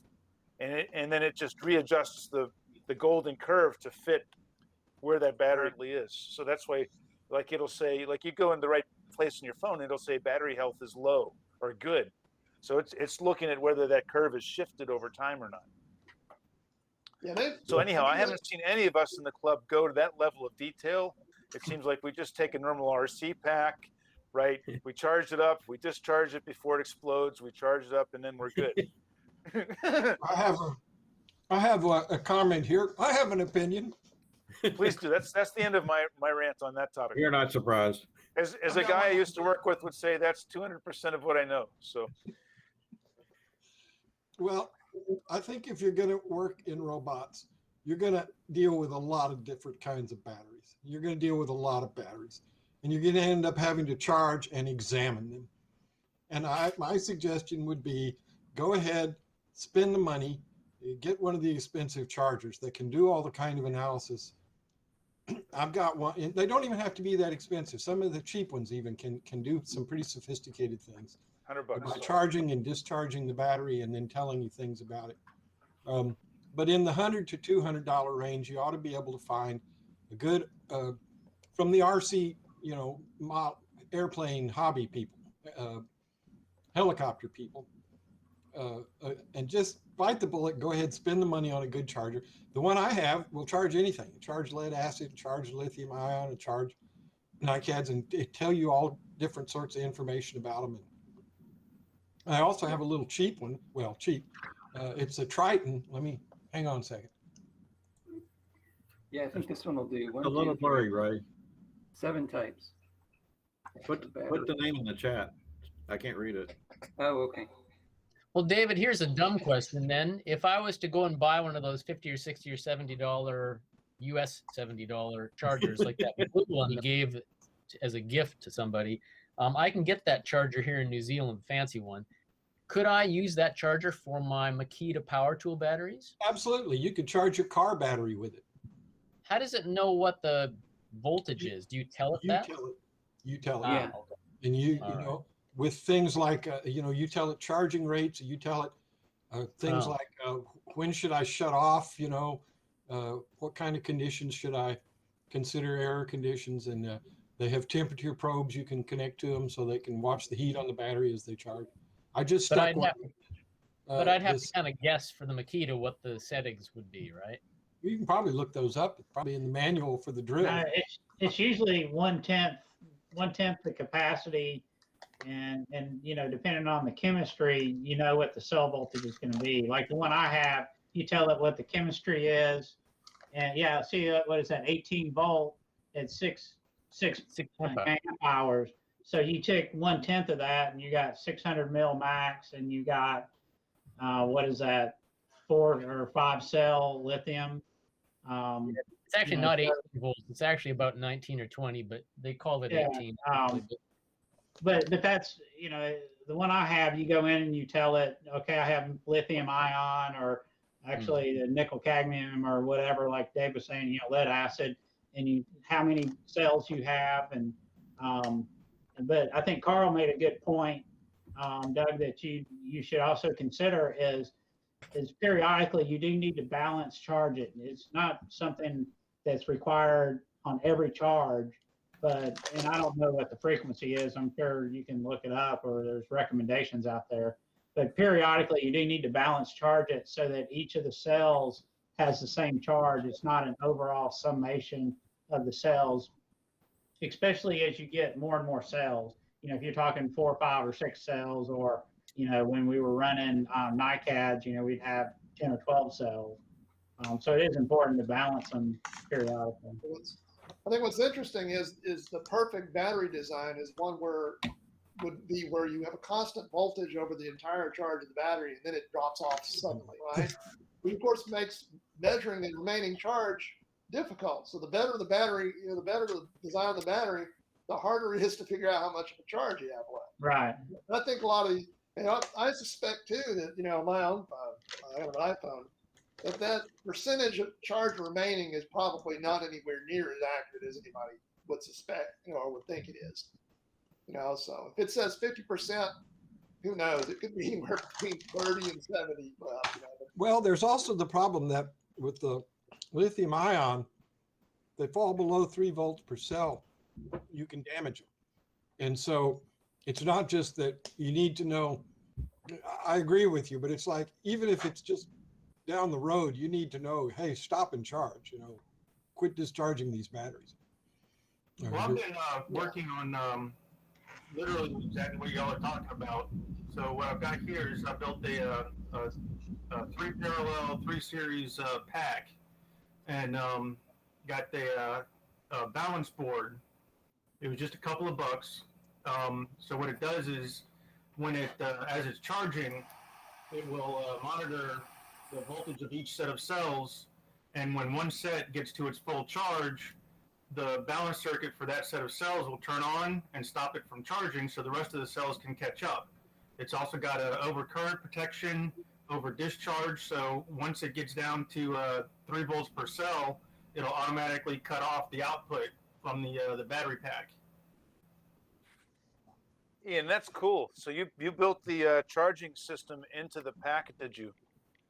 Yeah, and the circuit board itself, you know, I got that off of Amazon. I think it was like a pack of 2 for like $5 or $6, and then you can just use a since it's a 3 series pack. I had to get just a cheap, I think it was like a $10 12.6 volt lithium ion charger, and it doesn't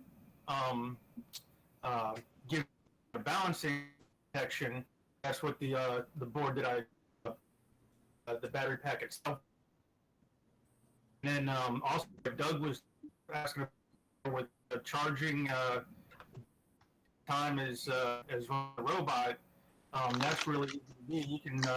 You can also get a charger module to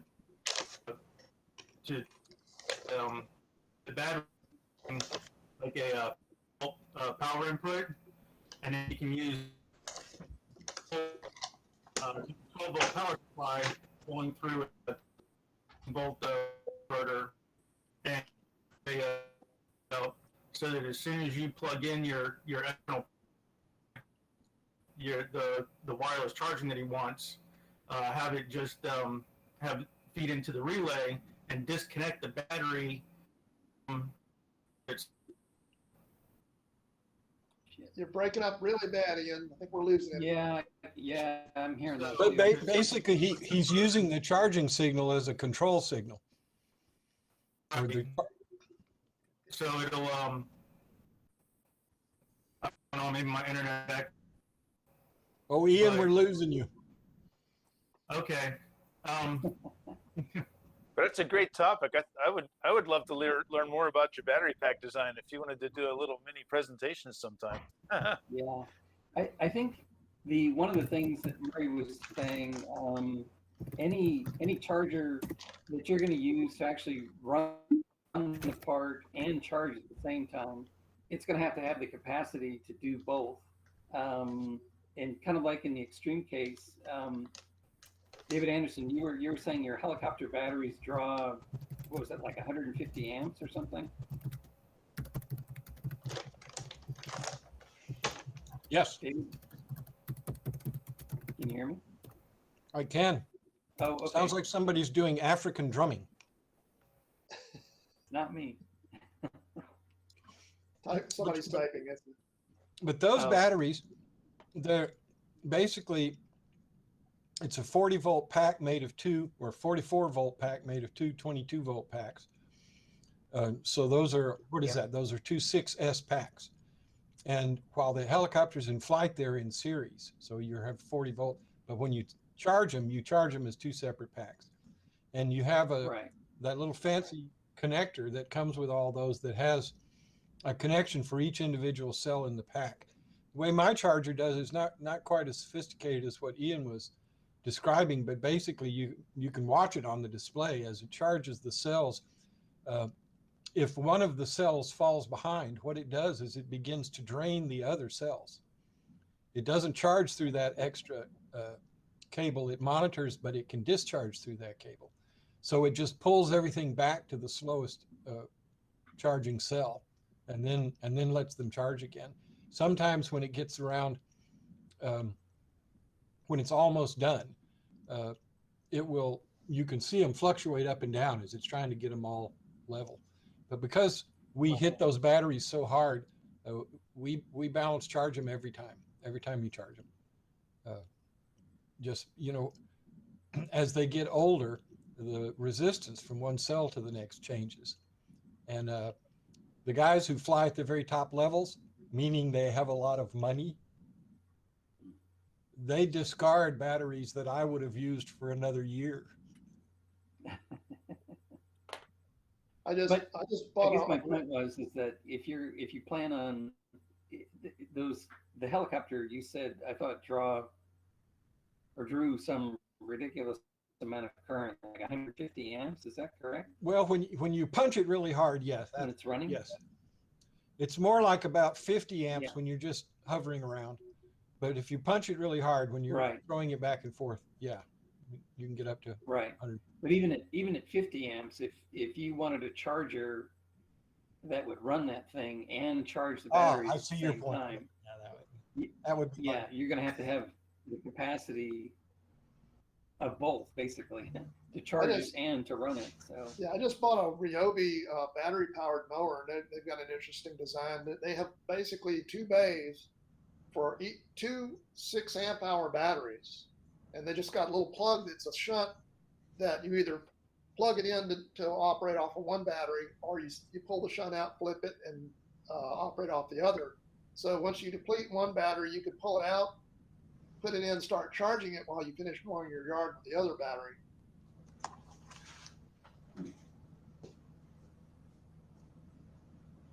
That's pretty much what I thought my robot would do, is run around with 2 batteries, one full, one connected.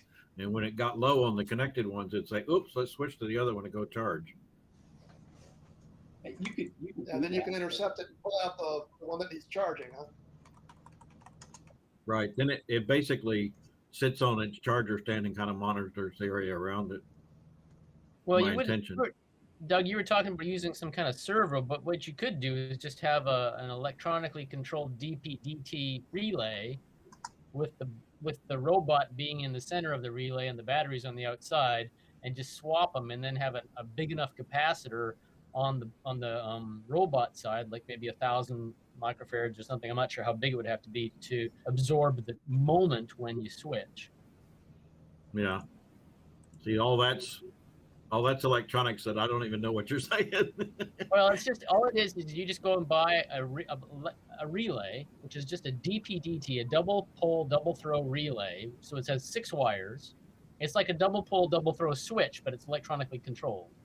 And you just give power to the relay, and it'll switch it one way. And if you take power off, it switches the other way. It's like a latch that goes either direction. And so, but I don't know if I'd recommend that. I mean, it would work if you had a big enough capacitor on the battery, on the robot, to, at that moment when it does the switch for some milliseconds, it'll be no power at all as the switch happens, because it's a mechanical switch. But I'm not sure I'd recommend that necessarily. It's a lot trickier than simply using, let's say, a UPS. Yeah. See, my relay thing was going to have the trouble where at one point in the movement, both batteries would be in parallel, and then it would get off of one and into the other. So no, if you were doing a relay, there'd be a moment when there was no power. If you look for something called make before break, which is a lot of UPSs, the higher end UPSs will do that.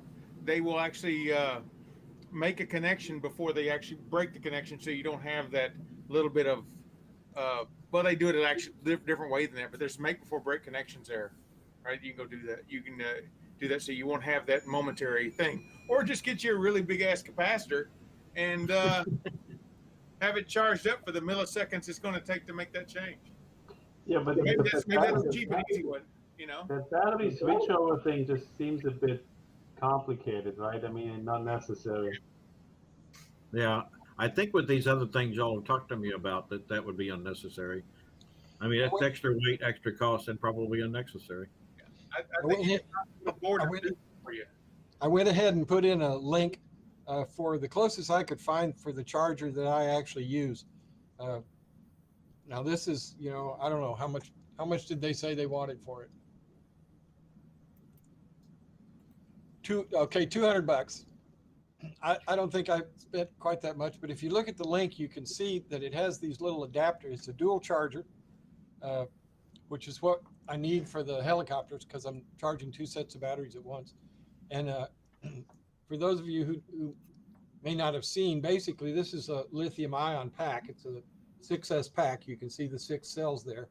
And it has this, which is what you charge, what you charge it through, and what powers, the helicopter or the robot or whatever. And this is just here to monitor the voltage. For example, I got a little card that'll plug on that and tell me the voltage of each cell, so I can do that in the field. But both of those have to be connected to the charger. That's what the balance charge comes from. As a matter of fact, I believe that particular Hyperion, if you try to charge lithium ion and you don't have a balanced connector, it will refuse to charge. It'll come back and say you don't have the balance connector hooked up. Yeah, this has the same thing basically. It's the B6 Mini. It's got the power input and the yes. connection to the battery and then to individual cells. Yep. I guess the main difference is this other one will charge lead acid and nickel metal hydride and other chemistries. This one says it'll do lead acid. It'll do like cool. 6 types. Yeah, some of the newer ones will do LAFE as well. Yep. Yeah, this will do lipo, LIHB. I don't even know what that is. Lithium iron, lithium ion, nickel metal hydride, NiCad, and lead acid. Yeah, I got one of the same kind there. Right. The difference between this one and the one that David Anderson was showing, other than the fact that the price is 4x for his, this is a 50 watt and his was a 500 watt. Yikes. I did have a question for the group. I know that you guys have over time talked about club robots, and there's the donkey cart and all that. I just in the mail the other day received my Zumo robot, which I'm playing with now. And what I'm thinking about is trying to figure out what makes sense for a good starter club robot that can be used both for people to explore, something that is relatively cheap, well-known, can be used for competition, like Zumo or line following. And so far, I think that for the club here, for the age bracket that I'm going to target, I think I'm going to go with the Zumo. I was just kind of curious what people's opinions might be on that. Age Can bracket? I interrupt you, Murray, just to finish? Sorry, David. Final thought here. Well, I just went and pulled this one off the shelf, but this is a standard piece of technology that helicopter pilots carry around. And you see it's got one of those connectors on the end. And so for this particular one, and you have to polarize it correctly. I can plug it in, and I don't know if y'all can read that, but basically it says a voltage for each of the 6 cells, and then there's a little graphic of a discharged battery there at the end of it. And each one of those cells is reading like 3.99, one of them's 4.01. So, but basically that information is more useful than what you could get out of here, which would just tell you what those summed voltages are. It was pretty cheap. You ought to have one if you're going to use these, or you can not use these. That's the other option. Use something that doesn't catch on fire. All right, Murray, I'm sorry to interrupt. No. If it's not going to catch on fire, what fun is it, man? Come on. Here is another option too. I don't know if you guys have seen these. They're very inexpensive. They have a 3, 7, 8 segment display, three-digit display, and they have 2 small batteries, and they have a row of pins, and you set it for whatever battery you have. You set the ground and the highest cell count, and these are like I think $3 or $4. And what happens is if you go below 3 volts, there's a buzzer. If you just sit it there and look at it, the 3-digit display just goes like cell 2, and it gives the voltage. Cell 3 gives the voltage. Cell 4 gives the voltage. So it's not as slick as the one David has, but if you look on the back of this one, it's got a piece of Velcro, and I just literally stick it on the robot when I'm using it. So that's another option, and you use the balancing output of your lithium ion battery. Just plugs into the thing on the end here. Yeah, or Murray, the, I was going to comment on your thing is to, have like the Romy monitors its own battery, and you can flash one of the LEDs when it gets too low, and then you can carry it to the charger and charge it. It's, Yeah, Murray, I think our age brackets based on the people we see in this meeting are 60 and over and 60 and under. Yeah. Well, I originally have. I live in a town of 1,500 people roughly, and there is a primary school here, so that's like I think through 6th grade or something like that. And I originally, just because it's down the street from me, thought that would be what I would do. And I think some of you may remember that I had helped one of our friend's daughters, a 9-year-old girl, set up an AlphaBot 2. And to some degree, it was kind of a success in that we managed to find a robot she was happy with, but the failure was that she, as far as I know, is not touching it anymore. And that's, I think, because she doesn't have any guidance. Her dad is a plasterer. And so he's not going to be pushing her into it. She was originally interested, but I think she's just a bit young. And I've been talking with a few other people, and the 11, 12, into the 13 and 14-year-olds, you get a whole different kind of activity and a different level. And so a friend of mine has some contacts in one of the schools that's like 15 minutes from here. It's actually my best mate. He's a teacher there. And when you get from like 9th through 10th, 11th, 12th grade, you're certainly, at least in the US, getting into the area where they can get into pretty sophisticated stuff. But for what we're doing here, I'm thinking a club robot. And the only reason I've been against the Arduinos and the Zumo is that I don't want to introduce kids into C and C++. There are limitations there. And in terms of job market and sort of the ability to do CircuitPython or MicroPython or Python, to me, is a much easier introduction than C++ for children. And that was sort of one of the reasons why the Zumo wasn't interested. So what I'm trying to do now is I've mounted the Zumo board actually on spacers above the Zumo, so I can take it off when my Kictronics board comes in, which is an RP2040 board, and I can program that in MicroPython. And that, at that point, becomes a potential Python-based robot versus just running the Arduino on top of the Zumo. But obviously the Zumo is a simpler thing. You just solder the thing together or buy it already ready-made, and you've got a robot that can do, especially if you get I think it's called the RU24 version from Pololu, which is an already ready-made robot that has encoders. And so you can do PID and everything. And they even have like 2-wheel balancing acts on them and all sorts of stuff. And there's lots of libraries. So you get the benefit of this huge amount of code and communities in C++ versus kind of stretching out on your own into Python. So I was kind of curious to see what you guys thought about all that.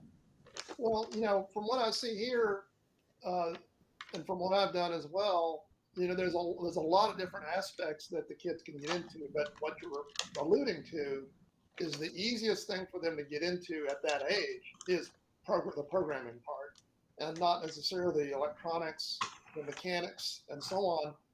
That requires a whole lot more resources and a commitment. If you're going to start buying hardware, and building your own, that's a whole different level of commitment. And it's like you said, it's going to get put on the shelf unless you can keep the interest going long enough to get them engaged. And that's why you start with the programming part with the pre-assembled robot, or maybe a robot that's as simply as a kit that's easy to assemble if all you have to do is follow instructions. Right. But you're not, as a kid, putting one together, it might be a little bit of fun. Maybe that'll maintain some of the interest, but you're not really learning a whole lot by just putting a kit together. Right. The real satisfaction, I think, is in seeing an accomplishment. You're writing it's the equivalent of writing your first Hello World line in a program, right? Yeah. It's how do you maintain the interest? Well, and for me, it's not hard. I mean, I've got kind of the semblance of a wood shop in my basement. It wouldn't be hard for me to build a Zumo arena, and then all I'd need to do is put out that we're going to have a competition in 3 months or something like that, and give people time to go up and either build or buy a Zumo, and we would just do a Zumo competition. And I think, John, your point is how do you keep interest? And I think as far as I understand, the interest in Zumo and Sumo generally is that there's a competition. And so building the robot, yeah, for a 12-year-old, it might be interesting, but for all the kids, it's probably, I agree, in the programming. And so having a competition and competing with other kids is probably maybe more interesting, or line following even, but programming, yeah. And you can, and it doesn't necessarily need to start with competition. It could end up there. You can also just support kids who want to experiment with robots, and then eventually that'll turn into interest into competing. But you think that but you're thinking that a Zumo would be a reasonable club robot? That's for other people to comment on, because I don't know if you've observed so far, I don't actually have my own robot at this point, and I'm kind of dabbling in lower end stuff. Well, apart from the robot spider, I'm not sure I can really count that one. Well, in terms of sophistication, you have a robot. Okay, yes. I haven't built one like that yet, but I was looking at getting, I think it was the Make Block MBot, or it was something like that, because it looked like it was first of all, you could do Scratch or several different languages, and then it looked like you could expand on it like a vector set style pretty easily. And I got a second cousin once removed or something that I'm now on the hook to help mentor a little bit. So I was going to get him one and me one, and then just challenge him to Sumo. Yeah. But and again, the only downside to me of the Sumo is that it's only programmable in C++. Yeah, whereas these others, I think the Make Blocker, I have to look up. I can't find the notes right now, but some of them are doable in Scratch, right? Which is well, the AlphaBot 2 that I bought for the neighbor kid it comes in 3 models. It comes in a microbit, a Arduino, and a Raspberry Pi version. And the microbit one even can be programmed in, I think it's MicroPython or Scratch. And Scratch is the UI, isn't it? It looks like a pretty it looks like the Lego thing. It's a graphical, multicolored thing with blocks, and it looks like a pretty clever way to pick up programming. Yeah, we actually, when I was over at their house with the 9-year-old, she actually did, right in front of me, in the space of 10 minutes, learn to use Scratch and plug stuff together, and her little sister were programming the robot in Scratch within about 10 or 15 minutes. And then what the idea was is that after you graduate from that, you can graduate over into Python on the same robot using a microbit. Exactly.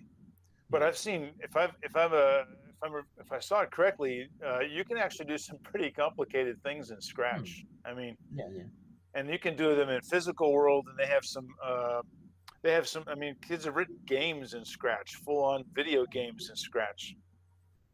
And so it's pretty capable, I think. So maybe a microbit robot wouldn't be a bad idea. Yeah, and another thing about mentoring is some kids will, it depends on the kid, I think, but some kids, when they get stuck on something, they'll simply stop, and that'll be the end of it. So to help to prevent that from happening, I think they need access to mentors, or at least they maybe even can go to the Discord server and post in one of the channels, hey, I have a problem with something, and somebody can volunteer to help them solve it.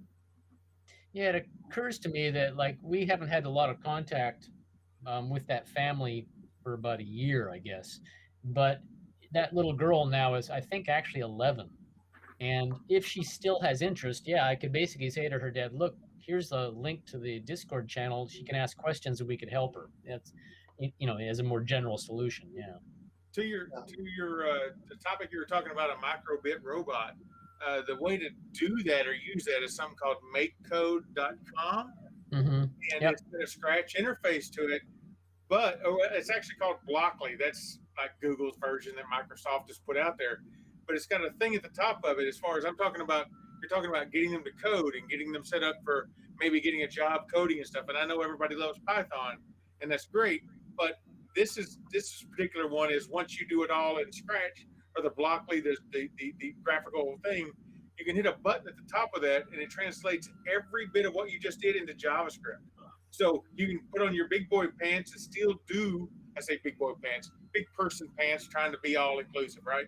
So you can put it all in there, and then when you push that button, you get to go see what the real code looks. So you're looking like a real coding kind of thing. If you ever get confused, as long as you haven't done anything too crazy stupid or too crazy out of the whack, you can hit the Blockly and go back and see what you're doing there. And so you've got a form of reference to go back and forth. And it's really a cool system. Really. I think, yeah, I mentored a Mindstorms Lego project years ago. And they had essentially graphical programming language, so that they didn't have to learn, C or Python or anything like that. Well, this is the full Python. I mean, some of them make sense. Like, for instance, if you want to make a loop, the loop is actually a big encompassing C-looking thing, and you put stuff in the loop, and you tell it how many times you want to go. I mean, it's really a high end.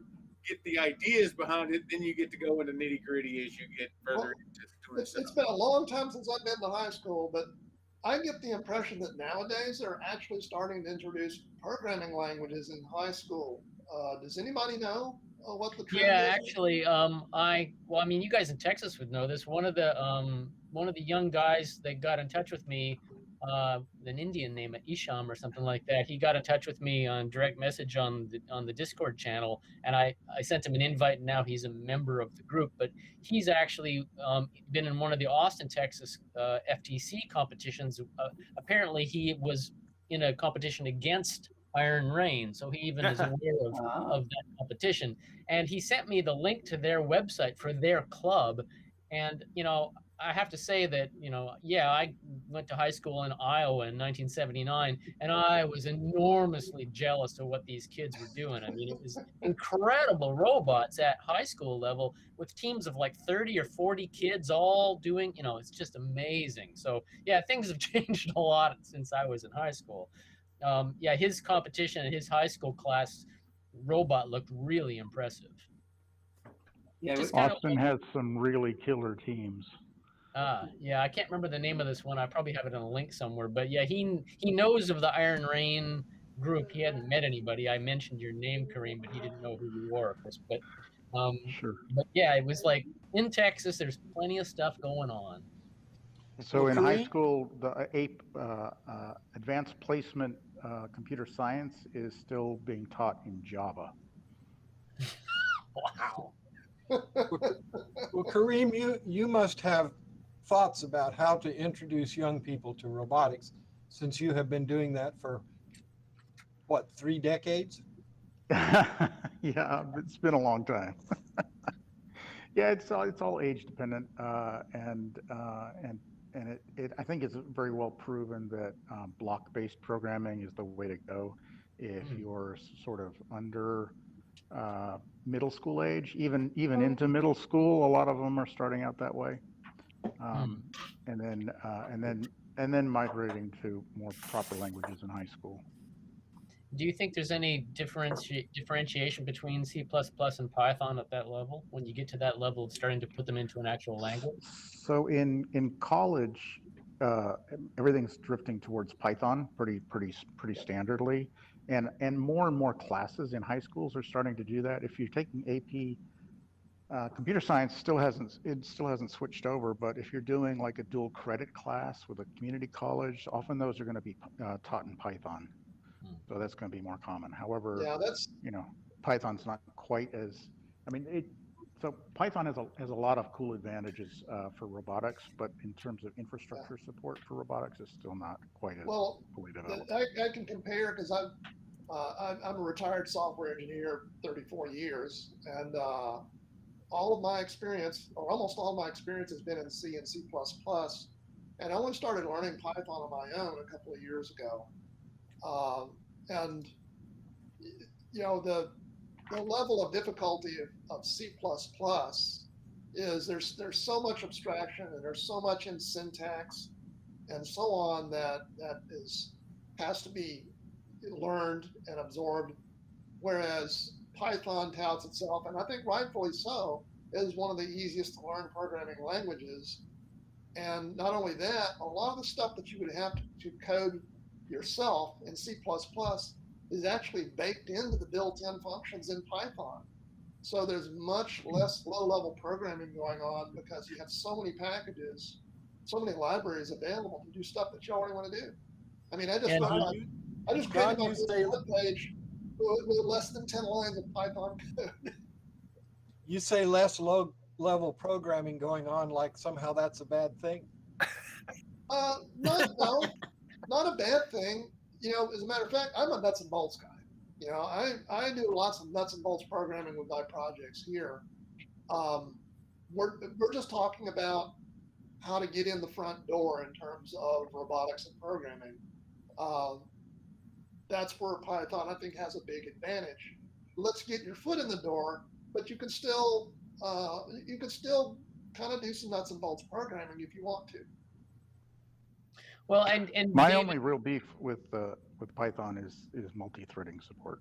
yes, I agree. Yeah, very much so. The multi-threading support syntax was borrowed from Java and looks, as I've mentioned before, looks just like Java, but it doesn't have any of the same functionality. Now, I would say, John, that I don't know what your age and my age are, but we're in the same age bracket, and I've been an infrastructure Java developer for, like, I don't know, since the mid-90s, right about the time Java started. And I started actually in this group in the DPRG after having seen David's YouTube video and getting back into robotics with the idea of learning Python by getting back into robotics. And I have enjoyed my programming in Python.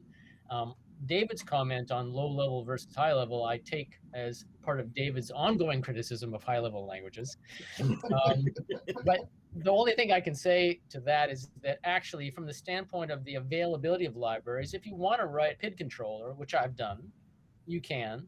But if you are, if we think more generally, he said the words. He said the words PID. I'm just saying. My point though is that if you are a student or someone coming into robotics, you might have interest in writing, drivers at a low end or PID controllers, but if you don't, and you're a student who wants to be programming at a more of a controller level, as John says, there are lots of libraries out there and you can take advantage of them or not. And I think from the standpoint of learning and education and students, it's nice to have the variety and the availability of libraries.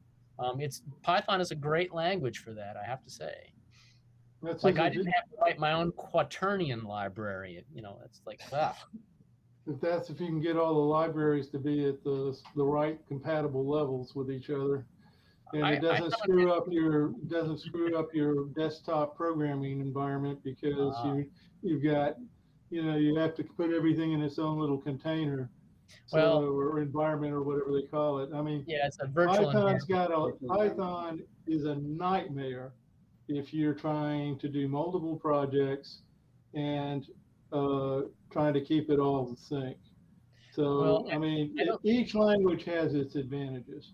Well, Doug, I agree that if you take an Ubuntu desktop, like my workstation that I sit in front of every day, and you actually upgrade the Python on it, you can break your desktop if you don't do it right. But that's true of software in general. You're supposed to use a virtual environment not to mess up the other ones. And there are ways to do this properly. The only thing I can defend is that, generally speaking, when I'm on a Raspberry Pi, if I do the upgrade of Python, I do it for the whole Pi, and I don't usually use the desktop anyway. I'm using it as a server.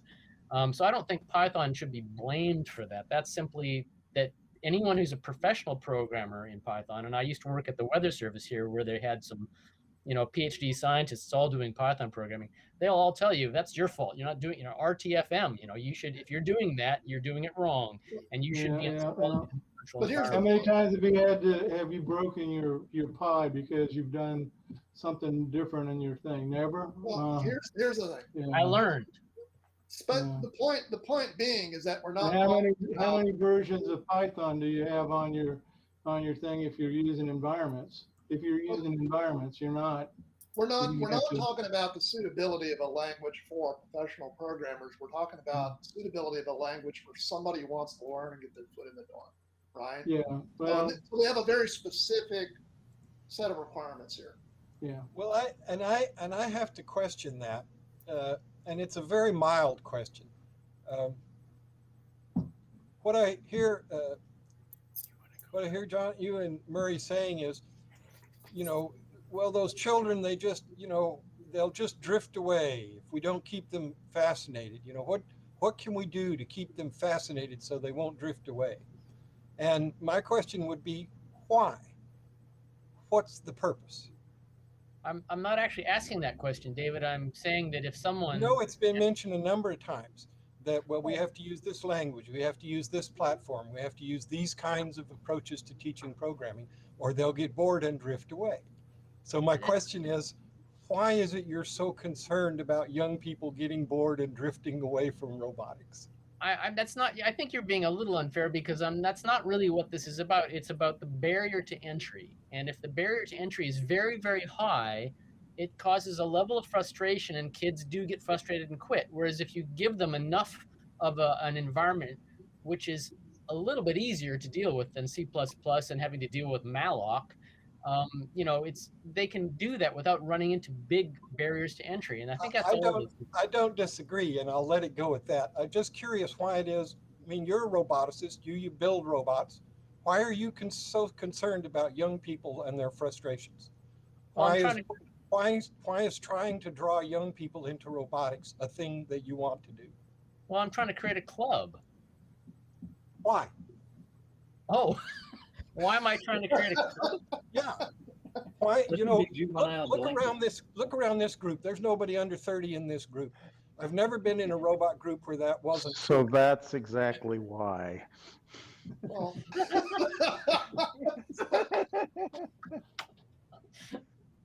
But you know, my wife refers to this. My This is wife, like the voice of Oz. Hey guys, time out here. Okay, we have someone online who's under 30. All right, welcome Tatum. Right. Yes. And yes. By the way, Tatum has had a question that's been in chat for I don't know hours. It seems like. So I would like to ask if perhaps we could get Tatum's question on the board and kind of talk through it, if that's all right. So. And what is the question? So Tatum, is your microphone working, or you're on mute right now? So you'd have to unmute. Might be hard to have a voice discussion if we can't get voice working. You might have to have the video working. I know that you might have to have video working to have control of the mic. Microphones should work without video because I can be audio only. I'm audio only right now. Yeah. Same here. Yeah, I like Well, Carl, my wife calls this group the grouchy old man group when she has to do it tonight. Just so. All right. Well, let's get to Tatum's question. Yeah. Let me try and put it out there so you can read for yourself what it says in chat. And I think I misinterpreted it at the first try or two, but he has a question, something about using a phone to scan a QR code on a bot to connect, and then I guess the robot would start following the user. What channel? This is in the chat channel. Which one? Oh, I see. Here I found it. Okay. Sorry. Yep. Yeah, I see it. So Tatum, maybe if you could put your just type into the text into the chat, and maybe we can talk even from that. Can't speak currently, yeah. But so I first thought that maybe the question was around like how do you connect from the phone to the robot? And I was thinking of the Iron Rain example of where you would use the Android phone and was it Vuforia on the Android phone to track a fiducial, and then the kids would walk around with the fiducial, and then the Vuforia on the phone would see the fiducial and send drive commands to the robot platform. But then Tatum said that he doesn't want to use computer vision. He wants it to strictly use the phone. The robot will use sonar as obstacle avoidance. And that's where I asked if we could open the discussion. So Tatum, what you said the bot would follow the phone, not the user. So what on the phone would the bot follow? Fiducial on the person's butt, maybe. This might be tough unless we can get a microphone going or some typing going. You'd almost need Let some me, sort of, Carl, I think it was 2016. There may be a video out there. It might be 2015. We had a early Robo Columbus contest where we just had a cone out at 100 yards. All right. Now we had a single cone, and a person wrote an app for his Android phone that used GPS, and he used it to drive up to a certain range of the cone, and then his phone literally flipped up. So he found that the GPS only worked really efficiently when it was flat. So when he got close, his phone literally had like a servo that made it flip to 90 degrees. Okay, you following me? Oh yeah. Okay.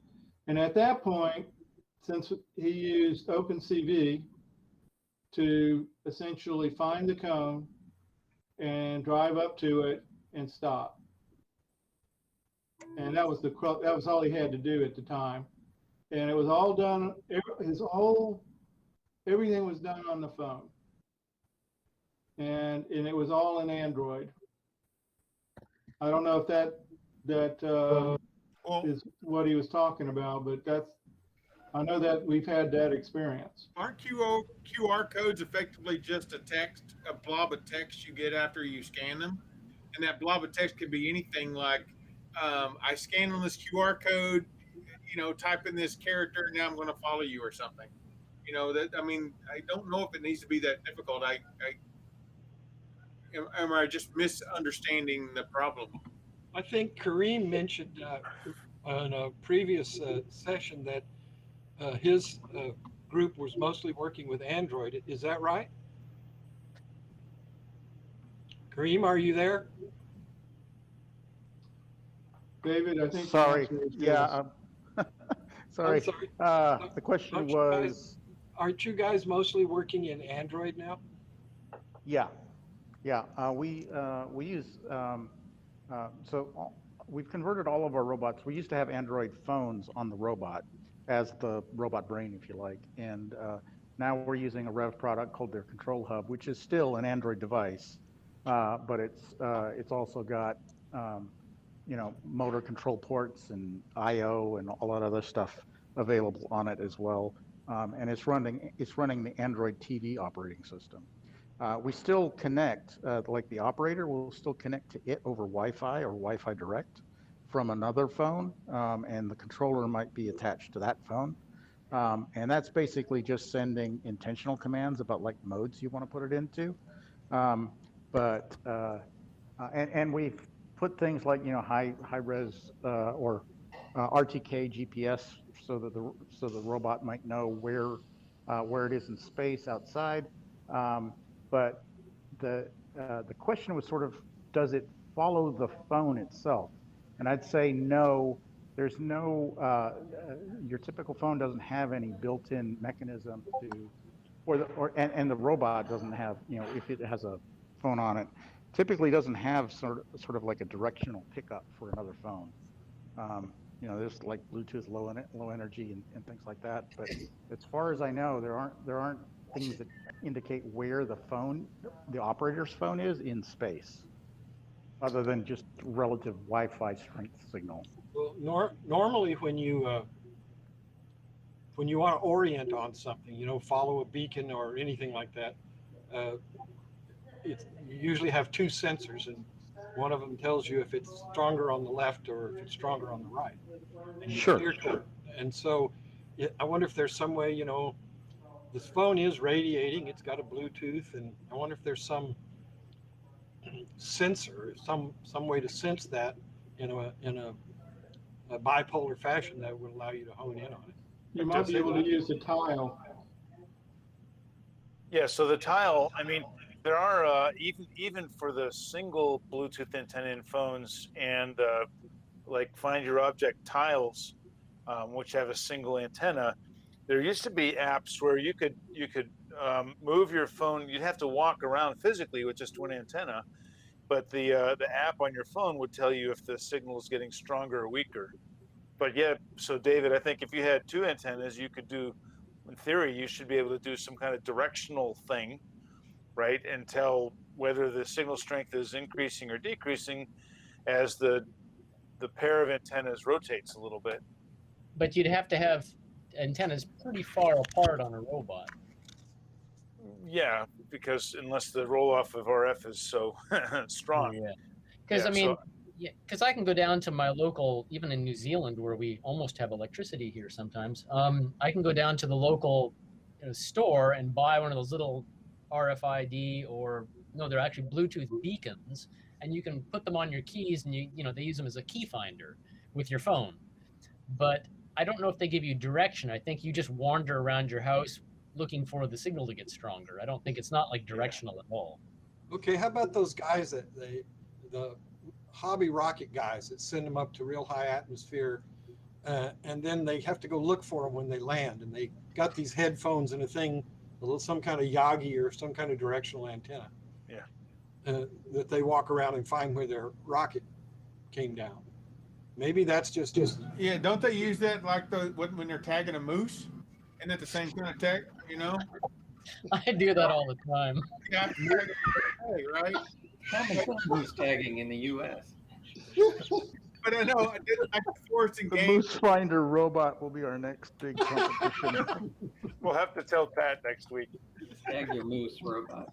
If we got a competition for him. Okay. We're going to automate moose tagging. I think that's what the Canadian Robotics Society should do as their challenge. Yeah. Find a moose. Find a moose. Moose tracker. It's like geocaching. Geocaching with moose. Put it with a moose that moves. Did we lose Tatum? I'm afraid we lost Tatum. So Yeah, I think he said he. I think we drove him away. Yeah, could be. it's possible. We're just trying to He get lost another interest. signal. Yeah, I saw him drop. He's under 30 and he lost interest. Is that what you're saying? Yeah. We weren't sufficiently entertaining. That's Oh right. my goodness. David, you're always entertaining. Come on now.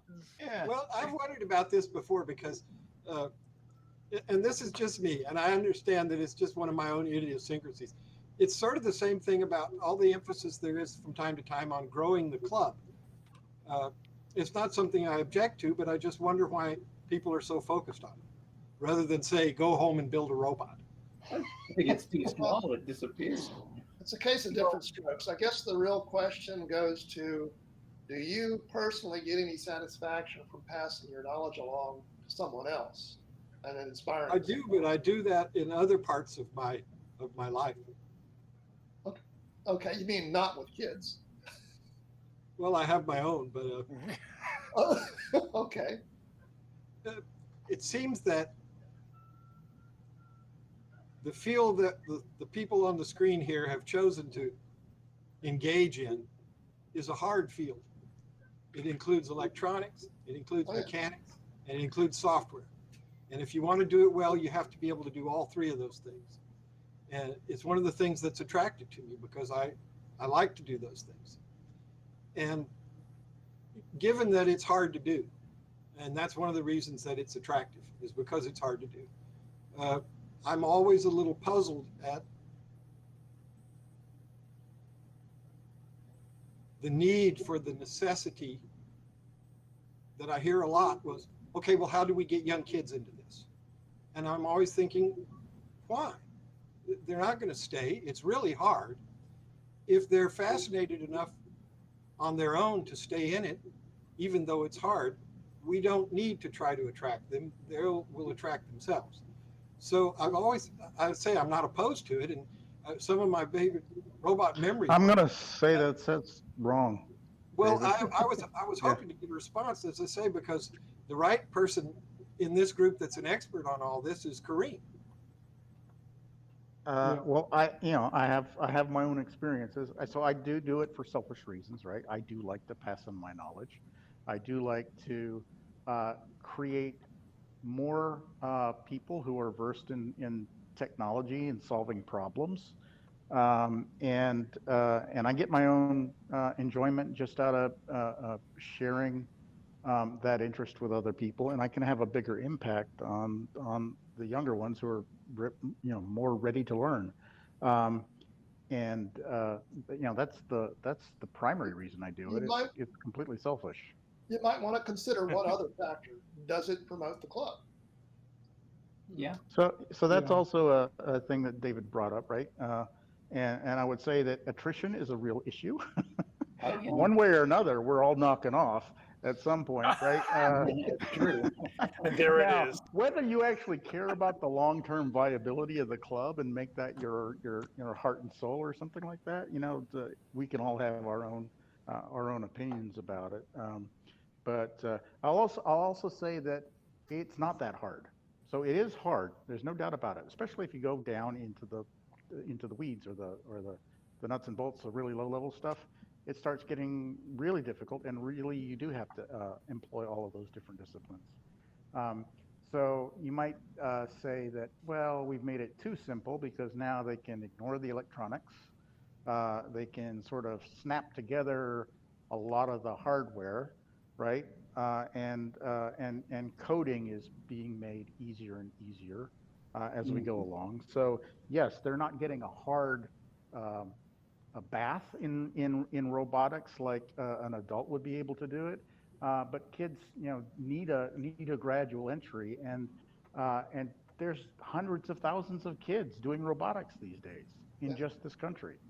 So it's a growing field, and I really appreciate it when you guys help the kids that I'm teaching with your ideas and your reflections. That to me it's incredibly valuable.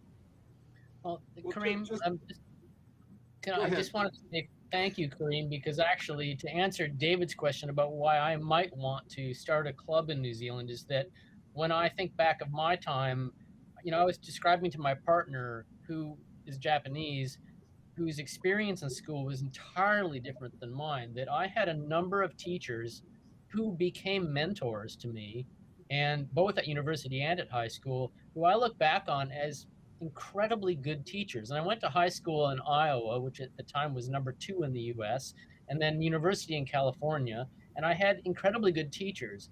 And so my motivation, Kareem, is like yours, is that I've got, I'm not the world's smartest person by any stretch, and I'm not even a particularly good programmer. But if I can pass along either my knowledge or my enthusiasm for some of the fields that kids do naturally find interesting, that if we can lower the barriers to entry so that, they buy a little Zumo robot and build it and they end up programming, and then their next robot might be a little more complicated. But that barrier to entry and getting kids involved is actually one of my motivations. And it's not so easy with the pandemic, and it's not so easy in New Zealand as it would be in, I actually thought about going back as a high school teacher, but I'd take a half cut in pay. Ugh. But I thank you, Kareem, because actually that's my motivation, is almost entirely what you're talking about. I wish I was kind of what you were doing in some ways. I wish I could do that. Well, it's definitely the case that Kareem hasn't lost interest. So I will say that the students that I've taught haven't lost interest.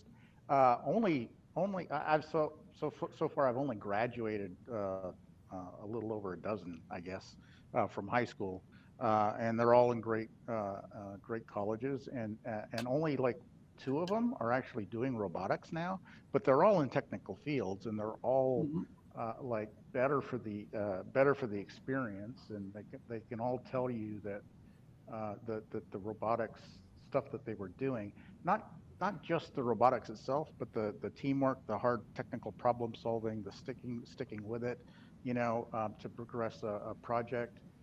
Those are all skills that help them get into great colleges. And if you guys have ever actually seen the way Kareem has his kids approach a project, it's very professional.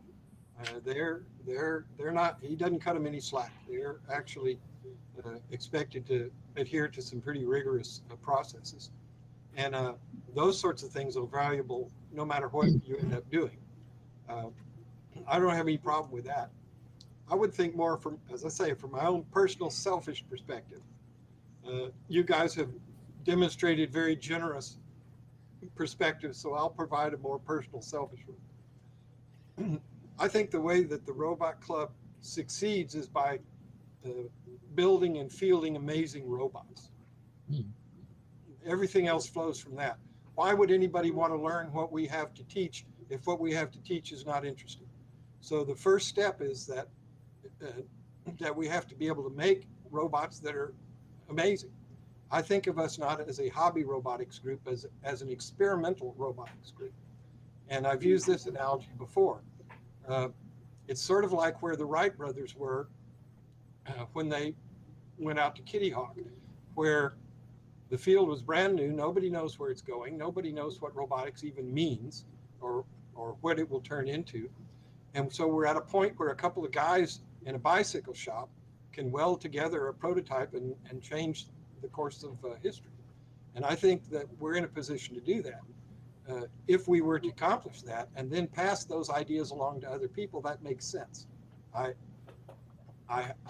behind that. But I think it all grows from having the robots. All right, thanks.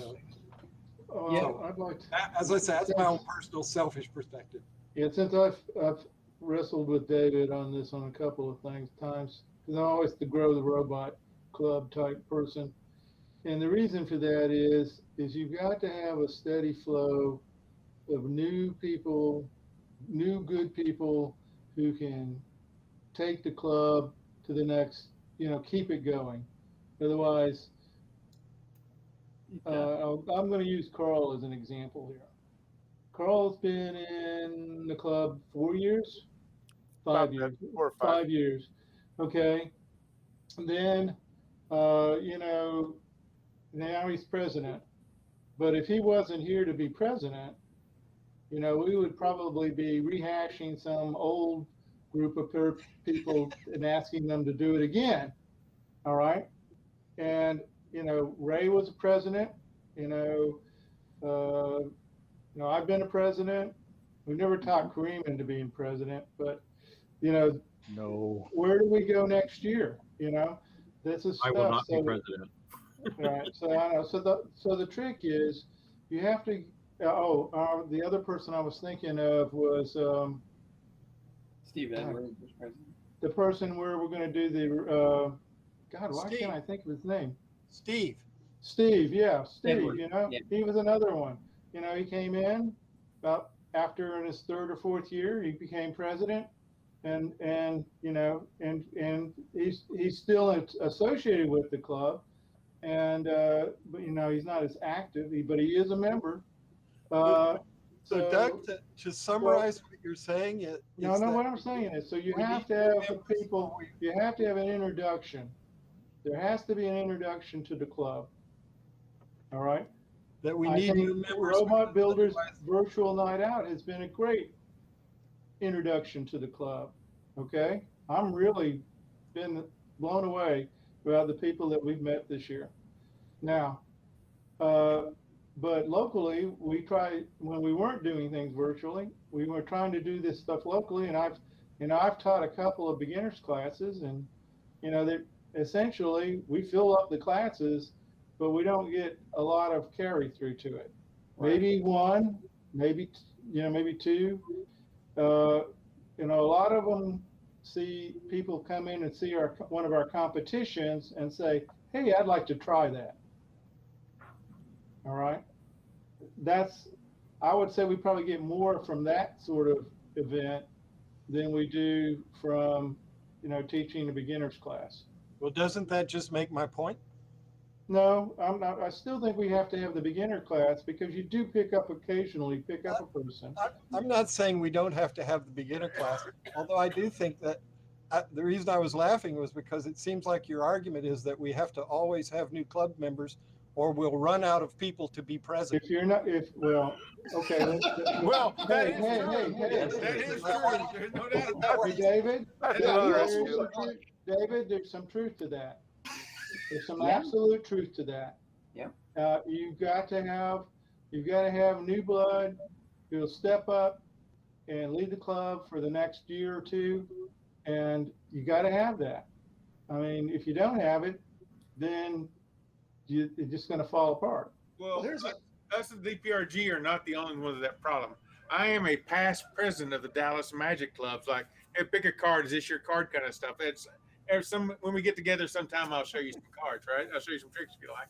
But the reason I am the past president is because when it came time to do the next president or the next, in this case, sergeant at arms, you move up to the ranks, I was the only one to raise my hand.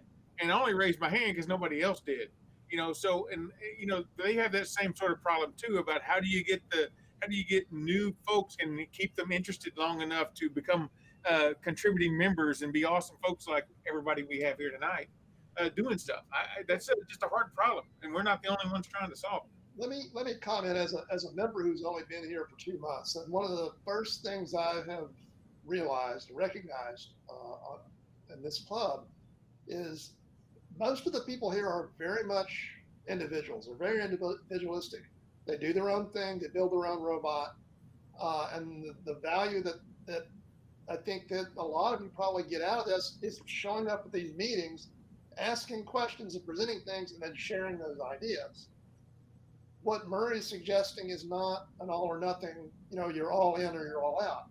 I think what Murray has to decide is, for his suggestion, what is the minimum number of people in this organization, individuals, who would be interested in participating in such a project?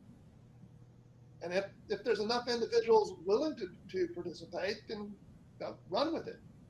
Not everybody has to participate. We're glad to have you, John. Actually, but John, your point's well taken. And actually, since Kareem's still here, I'd kind of like to maybe just sort of re-ask the question in terms of Zumo or a club robot. Kareem, what's your thought on having some kind of a single, like I used to go radio controlled sailboating, and the easy way in, there was a bunch of old guys in that club too, who had these big, beautiful, large, expensive sailboats, but then their 36-600s were a single class sailboat that anybody and I could build. And that allowed me to get into that club. And I even had help building that sailboat from one of the guys who knew how.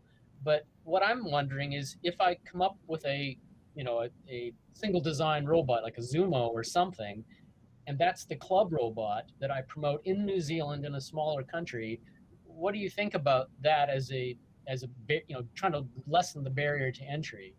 You're not going to like my answer, I think. First of all, I believe there is no perfect platform. There's different platforms for different people. And what works for some may not work for others. What I have found is that there's a lot of value in having a large infrastructure and a pretty flexible robot platform, and sort of having the freedom of not having to decide what it is, right? Because I do certain competitions and the platform is already decided, and the proof is in the pudding in that they've already all scaled up, right? So the main problem there is you're looking at things like, the Lego Mindstorms or Vex or something like that.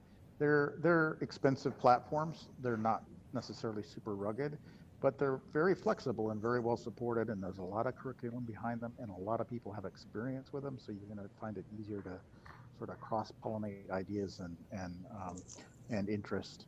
And one thing that they all have that a sort of a very inexpensive special design what would you call it?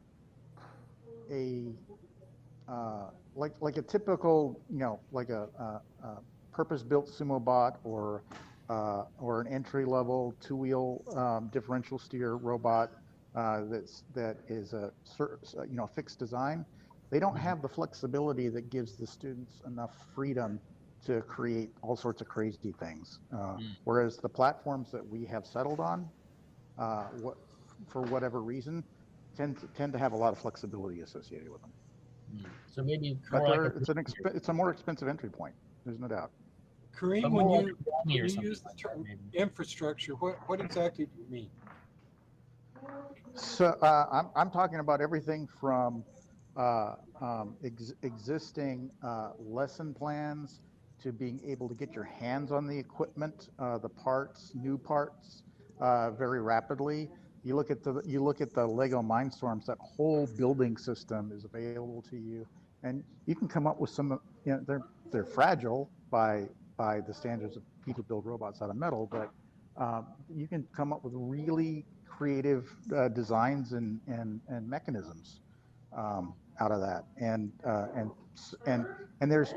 part of that infrastructure is just the knowledge base of all the different people who've experienced with those platforms, and that's probably the most valuable thing. And you can just connect easier with more people to that common experience. All right, thank you. And I'm not running for president. Oh, and man. Me neither. So Who I would says you think have to there would be consciously a want to run? balance. I would think, Murray, that there would be a balance between the type of student you're expecting to have. It sounds like you're dealing in middle school age kids, maybe early high school, and Kareem is used, I think, to older kids. Maybe not. Well, I started out with 3rd and 4th graders. Okay. But I pretty much stick with they sort of grew with me, and I had them for 9-10 years. And sort of we sort of went to college, high school together, if you like. And now I stick with the high school students. Okay. A little bit of middle school here. Was one of those 3rd or 4th graders your own son? That's exactly how it all started. So the point I was looking to was that your balance is in what's your cost of entry. You may be dealing with people that can't spend $500 on a robot. And then what's your knowledge requirements for entry? And you're going to have to balance those as well as all the other things.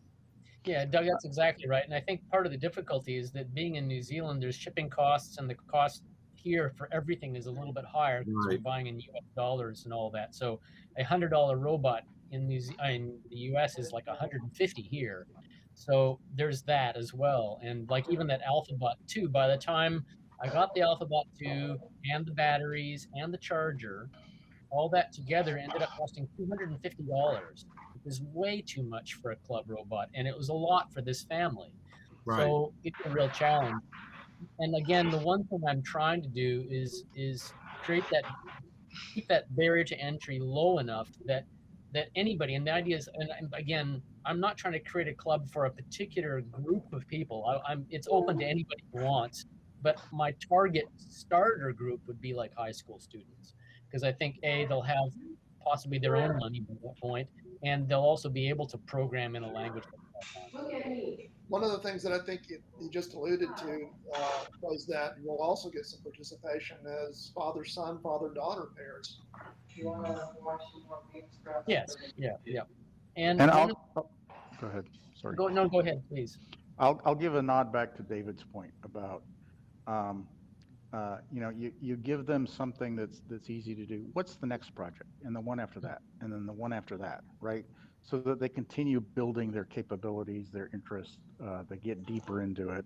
And so that is the main reason why I'm sticking with the slightly more capable platforms, because they have that continuity capability with it before you have to switch to an entirely different platform, learn new languages, learn new electronic systems and things like that. It lets you sort of start building your capabilities, and you can get pretty far with it.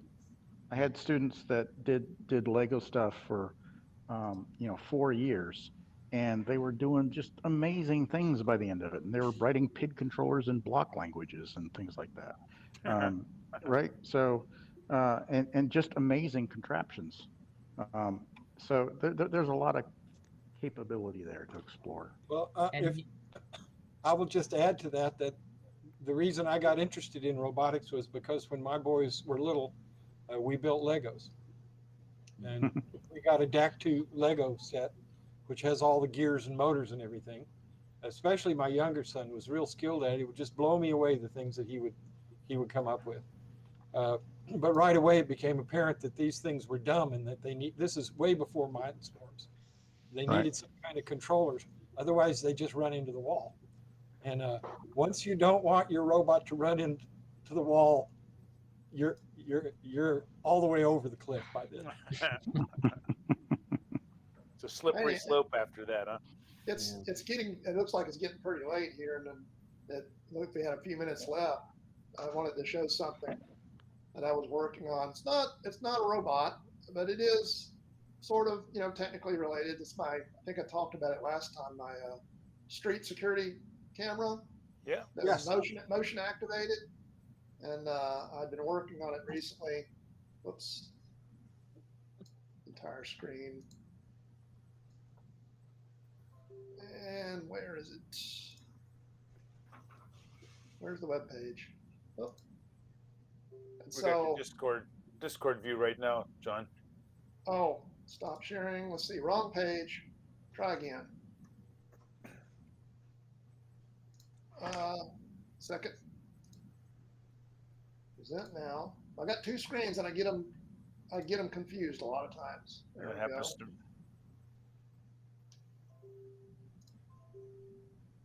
So I got my security camera mounted on my mailbox, and I've got it's motion activated based on not sonar, but on changes in the video feed from frame to frame.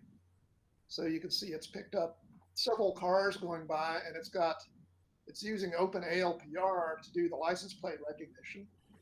The license plate recognition, though, is not very accurate. If I show just the images that have plates in them.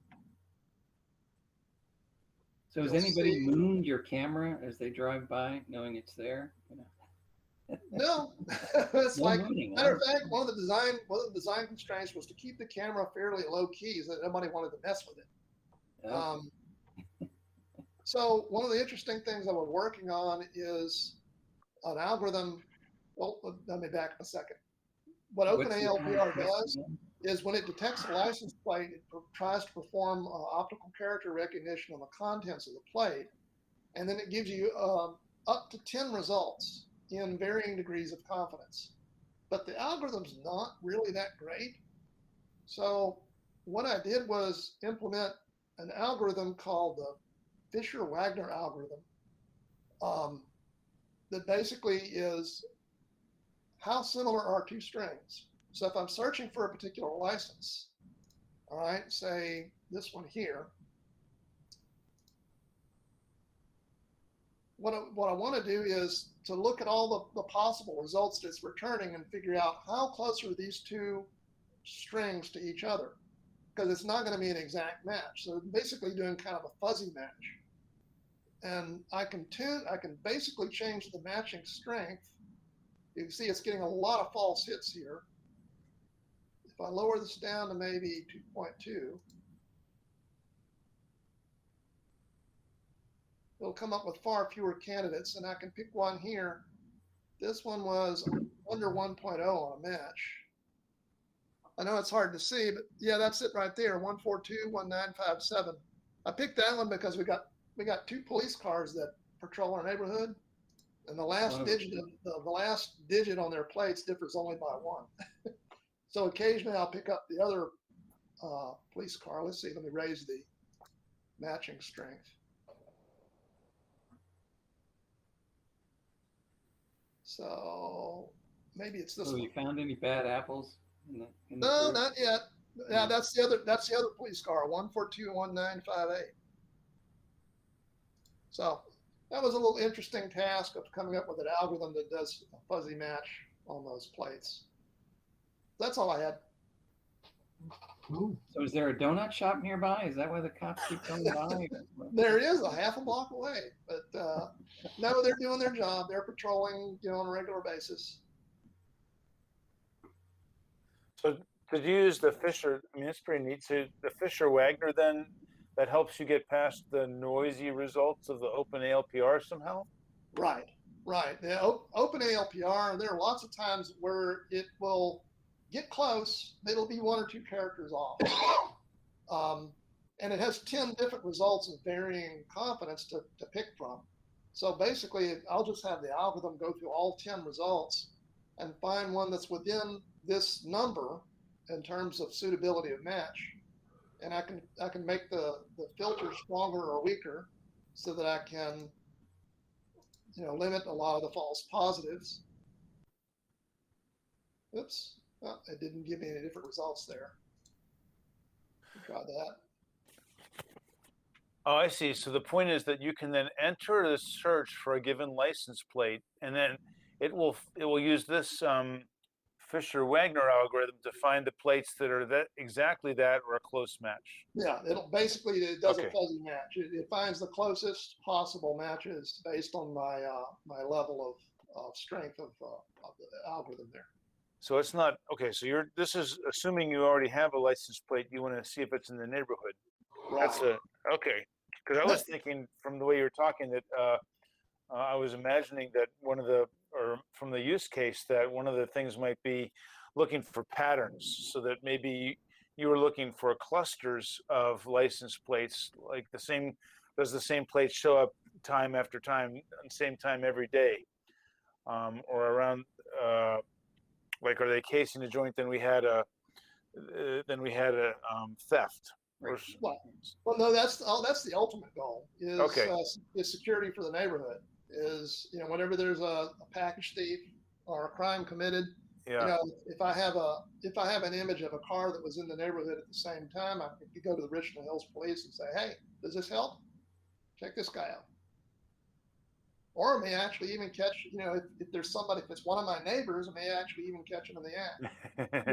It's mostly for if there's a crime in the neighborhood, then what car basically was going down the street at that time that might help them out. Yeah. Pretty cool. So what's next on your project list then for that? Where does it go next?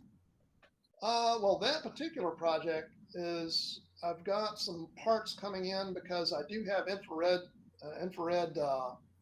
Let's see. Let me present again.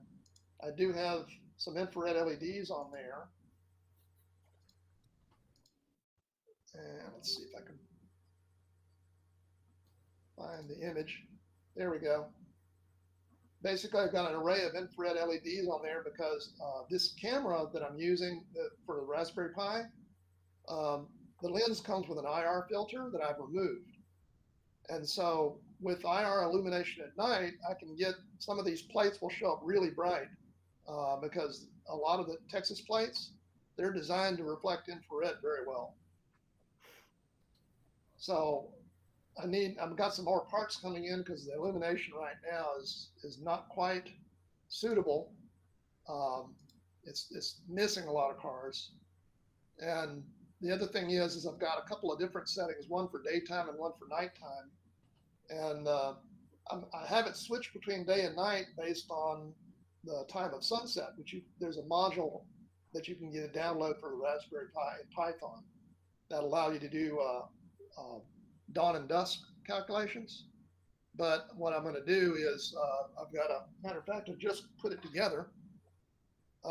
Just built a little I2C interface on this photocell that I can basically monitor the amount of light the amount of ambient light. So I can basically switch to night mode or day mode, especially with these thunderstorms. When it gets really dark, I can't rely on dawn and dusk settings to get the right settings to pick up. John, I have one suggestion. I was playing with the Pi camera, and one thing you can do is just pull a single image off the camera, and just, for example, grab the top line, a top row of pixels, and if you sum those pixels, you can get a lightness level off that. So basically, just use the camera itself. And I did a little road trip where I drove my robot around inside and outside my house, and I just had it automatically switching on and off based on the light level the camera itself was seeing. The only problem, of course, is that if you're using lights, like I actually had lights on the front of my robot, and then ended up having that switching on and off. But if you're using daylight, it would work fine just using the camera itself for that. Yeah, that's an idea. I might explore doing that. Thanks.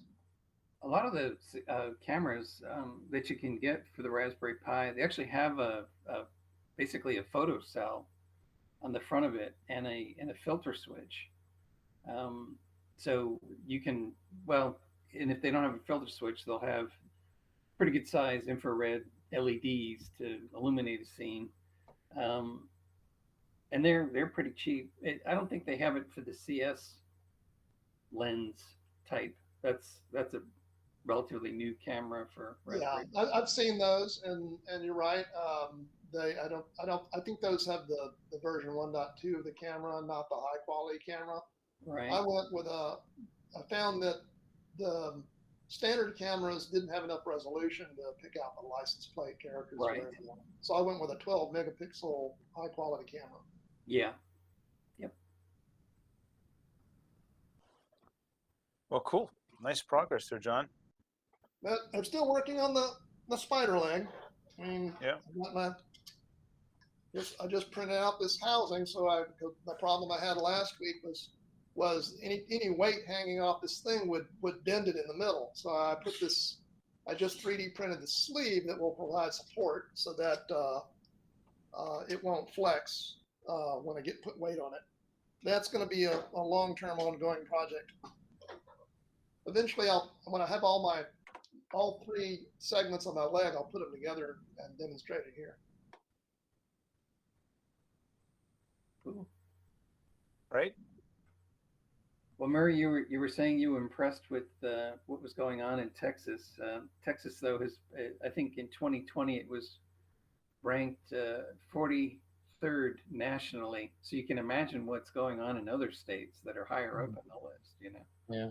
Well, it was almost as much as anything. I'll relate a little story that I'm not sure if I have before, but I think I might have actually. So stop me if you've heard this. But I used to work, when I first moved here, I worked for the National Library in Wellington. And every year there was a National Librarians Conference that we'd all fly down to Christchurch and get together with like 60 or 70 people.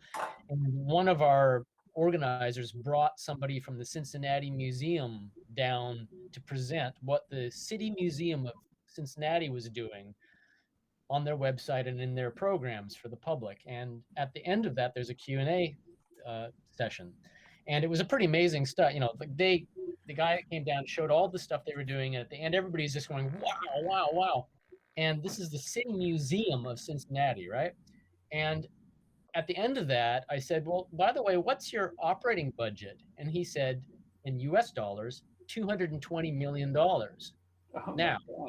Now, the National Library of New Zealand's annual operating budget in New Zealand dollars is $18 million. So there's the scale that is hard to appreciate. So when I see a high school in Austin with 40 students building a huge, cool robot, I have to remember the budget there is just enormous. It's an order of magnitude bigger than things here.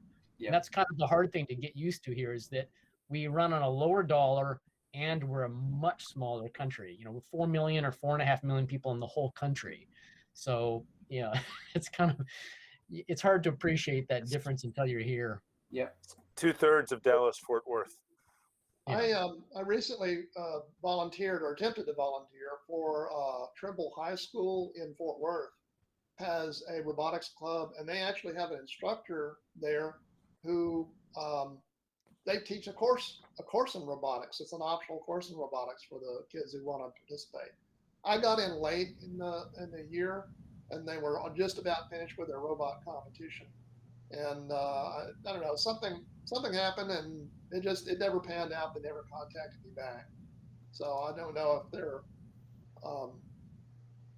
club rolled over, or there's something I said they didn't like. Who knows? COVID.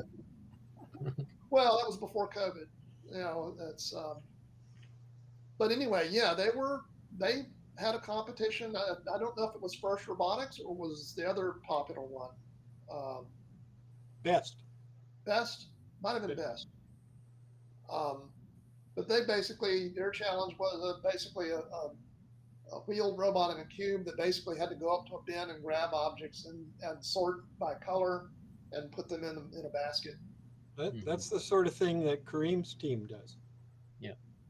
Yeah, that might have been the same competition. Murray, was it culture shock for you moving to New Zealand?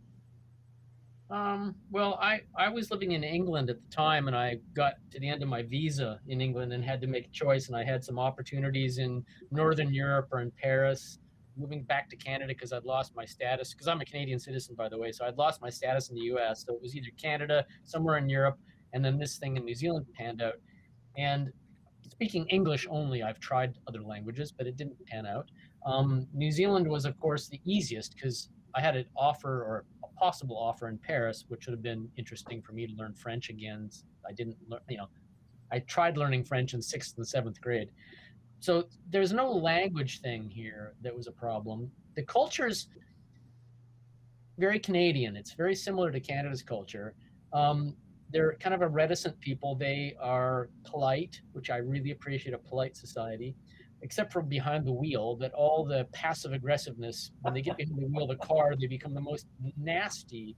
You would be blown away by how bad and nasty drivers they can be. That's how they vent. They Oh gotta my have an outlet. God. Yeah, there's a zip where we come from 2 lanes to 1 as we come into Pukura Bay, and it's a 100-kilometer-per-hour zone, so it's like a 60-mile-an-hour zone. And as these 2 cars are coming to the zip, they will race. And I had a Mini, and I got up to 135 kilometers per hour just to see how far this guy was going to go. And he was going to go 150 kilometers per hour just to get in front of me to slow down to 50 kilometers per hour for the next 11 kilometers. That's how much they care. So no, but generally on the street, when you're not in a car, on the street, it's polite. New Zealand, when I moved here in 2006, was coming out of kind of the beginnings of kind of internationalizing. So they were getting coffee shops, and you could get food that wasn't just British pub food, and now it's kind of like living anywhere else. The cost of importing stuff is very high, but culture shock, I had a New Zealand girlfriend for 9 years who kind of introduced me to New Zealand culture, you might say. And much of what differs from American or New Zealand, I should say from American or Canadian or British culture, is incredibly subtle. And so there's not really any shock. It's just that you don't realize that you aren't fitting in. You don't know that they don't invite you to parties. It's because they're being too polite. They're being so polite that you don't even know. Well, and so one of the things you'll find is that Canadians don't care much for Americans, or a lot of Americans, because they tend to be louder and whatever. And so Australians here, the big bully Australians, are not much appreciated in New Zealand. And so when I was on the bus and talking in my normal voice, my Kiwi girlfriend would say, "Shh, not so loud." And so I kind of got trained to not be the loud American, Canadian American, or whatever. And that's those kind of things you don't really quite appreciate, that it's easy to walk in as a foreigner and think everything's fine, not realizing that most Kiwis don't appreciate someone loud on a train, or habits that you have coming from other countries, but you won't know those things. It's the only other anecdote I can think of is that I've long wanted to live in Japan, but now that I've got a Japanese partner, I know a lot more about Japan, and now I do not want to live in Japan. No way. Not because of her, but because I know enough about Japan not to want to live there. And for example, there are 3rd-generation Korean Japanese who've lived their whole life. In fact, their grandparents were in Japan, and they only speak Japanese, and they're fluent, of course, in Japanese, and they even look pretty much Japanese. You can't tell them apart, and you can't tell from their voice that they're not Japanese. But as soon as a Japanese person finds out that they've got a Korean last name, they're cut out. Now, that doesn't happen here, but it kind of does in a different, other way. So being a musician, I've got invited into groups that I would never have gotten invited because musicians are more open. But I think in general, unless you're a rugby fan or a musician, or you've got some in, you won't, as a foreigner, show up in groups of Kiwis very often. But that's the best I can do as an explanation, David. That's good. That was very good. Yeah. I can introduce you to my friend Eric, who's used to work with from New York. Fast and loud.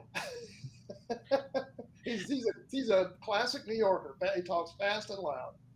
And as anyone knows that, in fact, it was kind of funny. We were in I think it was a Thai restaurant in Wellington like a year or two ago.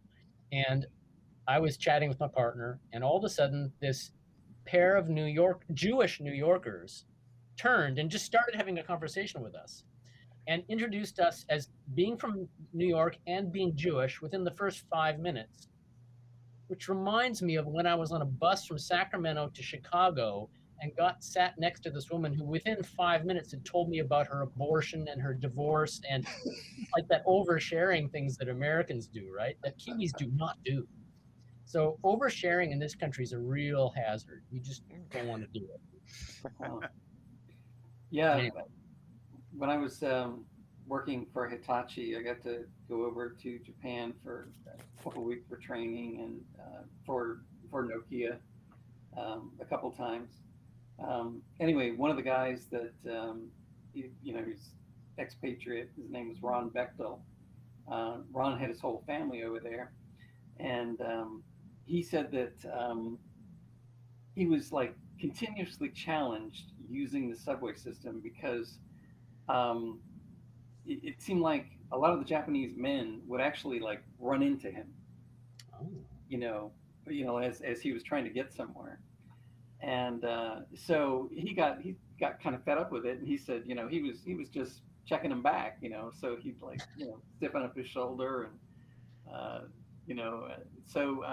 then his wife tells me about this, this encounter that she had in a market. She was pushing a shopping cart around, and this older Japanese woman kind of, got in her way, and I guess it was expected that as a foreigner you would yield versus letting this other person yield, so you have to get out of their way versus them getting out of your way. And so, she's like, kind of got into a fight with this woman, they're kind of pushing around the shopping cart and saying things in different languages and all this stuff. And I said, wow, you two are a pair, he's checking guys in the subway, you're wrestling with older women in the supermarket. So I don't think they felt very welcome there, though. So. Well, if it makes you feel any better, I know my eldest son is in the Navy, and after he went on his first deployment, he was back home for a short while, and he said, Dad, all that stuff about Southern manners and Southern hospitality and all that. He said, that's not a myth, is it? And I said, well, in my experience, I don't think it is.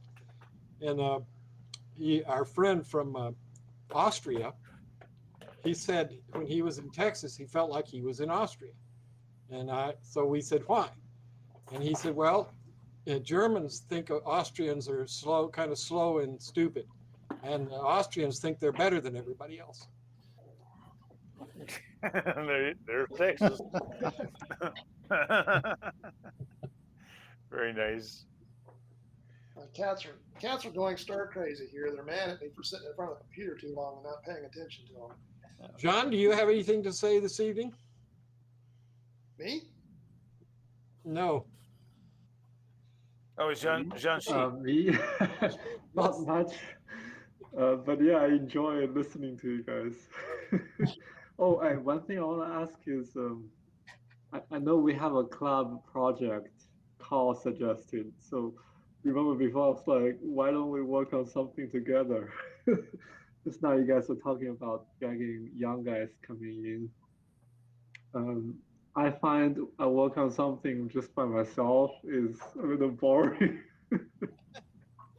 You lose interest. Well, as I pointed out earlier, I detected that there are a lot of people in this group they work alone on their projects. They tend to. I'm the kind of guy where, I'm glad he created this Discord server with the different text channels. I'll regularly go out there and check now and see if anybody's got a question, see if I can answer it. I was going to help Ichiro. I think that's how you pronounce his name. That's me, actually. That's me. That's my alias. I'm a Japanese person on there. Oh. How could you not get that? I looked at that. What is he talking about? It's like, hey, his name is Murray. His name is Murray. So yeah, okay. Okay. Here we go. Furusato is the Japanese translation of all time. All time is German for old home, and the closest I could get in that in Japanese is Furusato. And I'm the firstborn, so Ichiro. Ichi. Oh, okay. So, no, that's been my online alias, so I don't have to use my, because I'm the only, as far as I know, the only Murray all time in the world. Get Okay. that? That's impressive. That's So, impressive. so Murray or Ichiro is the one I'd offered to help out with learning KiCad. Oh, yeah. And using I2C. Yes. And in fact, just to go on about that a little bit, is that there is somebody on the Discord server who I think is a younger person than 30 years old who wants help on SLAM. And so if anyone who's not a member, I can send them a URL and they can join and help this particular person who's asking a SLAM question. Well, John, to your point, have you ever been to one of the best competitions? It's a very bizarre event. Anybody who's ever been to one, it's there, held in a high school gymnasium. It's a robot competition, but it's made to look like a high school athletic competition. So they have music and flashing lights and cheerleaders. Wow. And yes, cheerleaders. And so, look, Doug's nodding his head. He knows this. those first robotics competitions, I've been to a couple of them, and they are just literally amazing. The camaraderie that's going on in the pits and the support they're getting from the crowd. Well, I'll tell you, Harold, what my thought was, to John's point, was, okay, this is, what's his name? The Segway inventor. My mind just blanks out. Dean Kamen. Dean Kamen, thank you. This is Dean Kamen. And Dean Kamen, is a brilliant man, but was obviously a nerd in high school, and none of those cheerleaders would go out with him. So he was trying to set up an environment where future nerds would have this environment like they were on the football team. The girls would all cheer, and they'd have scantily clad cheerleaders and the whole thing that he never got. But what I thought as I wandered around kind of in shock about what was going on was I thought, all right, Dean, I understand what you're doing, but if these people actually do go into technology or into science, they're going to spend their lifetimes alone in a lab. There's not going to be any audiences. There will be no cheerleaders. No cheerleaders. And sometimes not viewing the sun for days, depending upon their lab conditions, right? I don't know about you, David, but there's cheerleaders in my office. Yeah. I don't know. Technology's changing. Have you been to Google campuses recently? Oh my goodness. Good point. Right. And I would just to be clear, you said best, but Texas Best is sort of on the wane, and what you really were talking about was FIRST robotics competition. I see. Okay. Yes. Under FIRST, and what we do is not that. By the way, you're also right. He started that originally as they called it sports for the mind. that was their tagline. I think it might still be. But, is that because it's better than mind games? Yeah, that's also the very expensive one, right? So they're not pulling anyone. So what happened to Best? You say they're failing? It has stopped growing. In fact, it's contracting pretty significantly. It's a totally different mindset. It's got its own interesting aspects. They send out a common kit, and it's mostly the stuff that you'd find in a hardware store, right? So it's not like high-end mechanics or anything like that. And the robots tend not to be mobile robots, but they tend to be sort of more like machines, I guess. Yes. And it's just it used to be like growing at the same rate as FIRST, and it just seems to have fallen by the wayside. Anyhow, what we do is not the FRC stuff. So that FIRST robotics competition is the one where you got teams with yearly budgets of $40,000. We do something called FIRST Tech Challenge, which is meant to be a smaller thing, smaller teams, lower price to entry, but we still spend a few $1,000s each year on robot parts. It's called FIRST Tech Challenge, yeah. FTC. And those are much smaller robots, right? So you're thinking about the ones that are like 3 feet by 4 feet by sometimes 6 feet tall, and they're and they're really fast and they're on a big arena, whereas we're on a 12-foot by 12-foot playing field, and our robots need to fit inside an 18-inch cube to start. That's FTC. FTC, yeah. I just Googled it. And those are the ones where we're using Android as our operating system. And do you have cheerleaders? We do not. It's a completely different ethos, right? So they don't really have cheerleaders. They don't really have cheerleaders, but there's lots of cheering going on with their fans, right? But you have been to one of those odd events I'm talking about with the music. Oh no, absolutely. They in fact, like a disco. when we go to a world's competition, it's combined FRC and FTC and First Lego League as well. That's just, I probably mischaracterized some of that, but the energy I felt coming in that room of all those kids and all the people supporting them, their parents, all that stuff. Man, that's just, it makes an old man want to get up and dance a jig. I'm just saying, it was amazing. It was. No, you're right. You're right about that. Absolutely. And very few of the teams have cheerleaders now these days. But I have seen it. We need more cheerleaders then. That's the motto for next year, whoever's going to be president. Get us some cheerleaders. If you're really serious about growing this club. I'm going to sign off. Okay, guys, it's getting pretty late here. All right. Have a great night. Great day. See you next week. Thank you. It's awesome, guys. Awesome.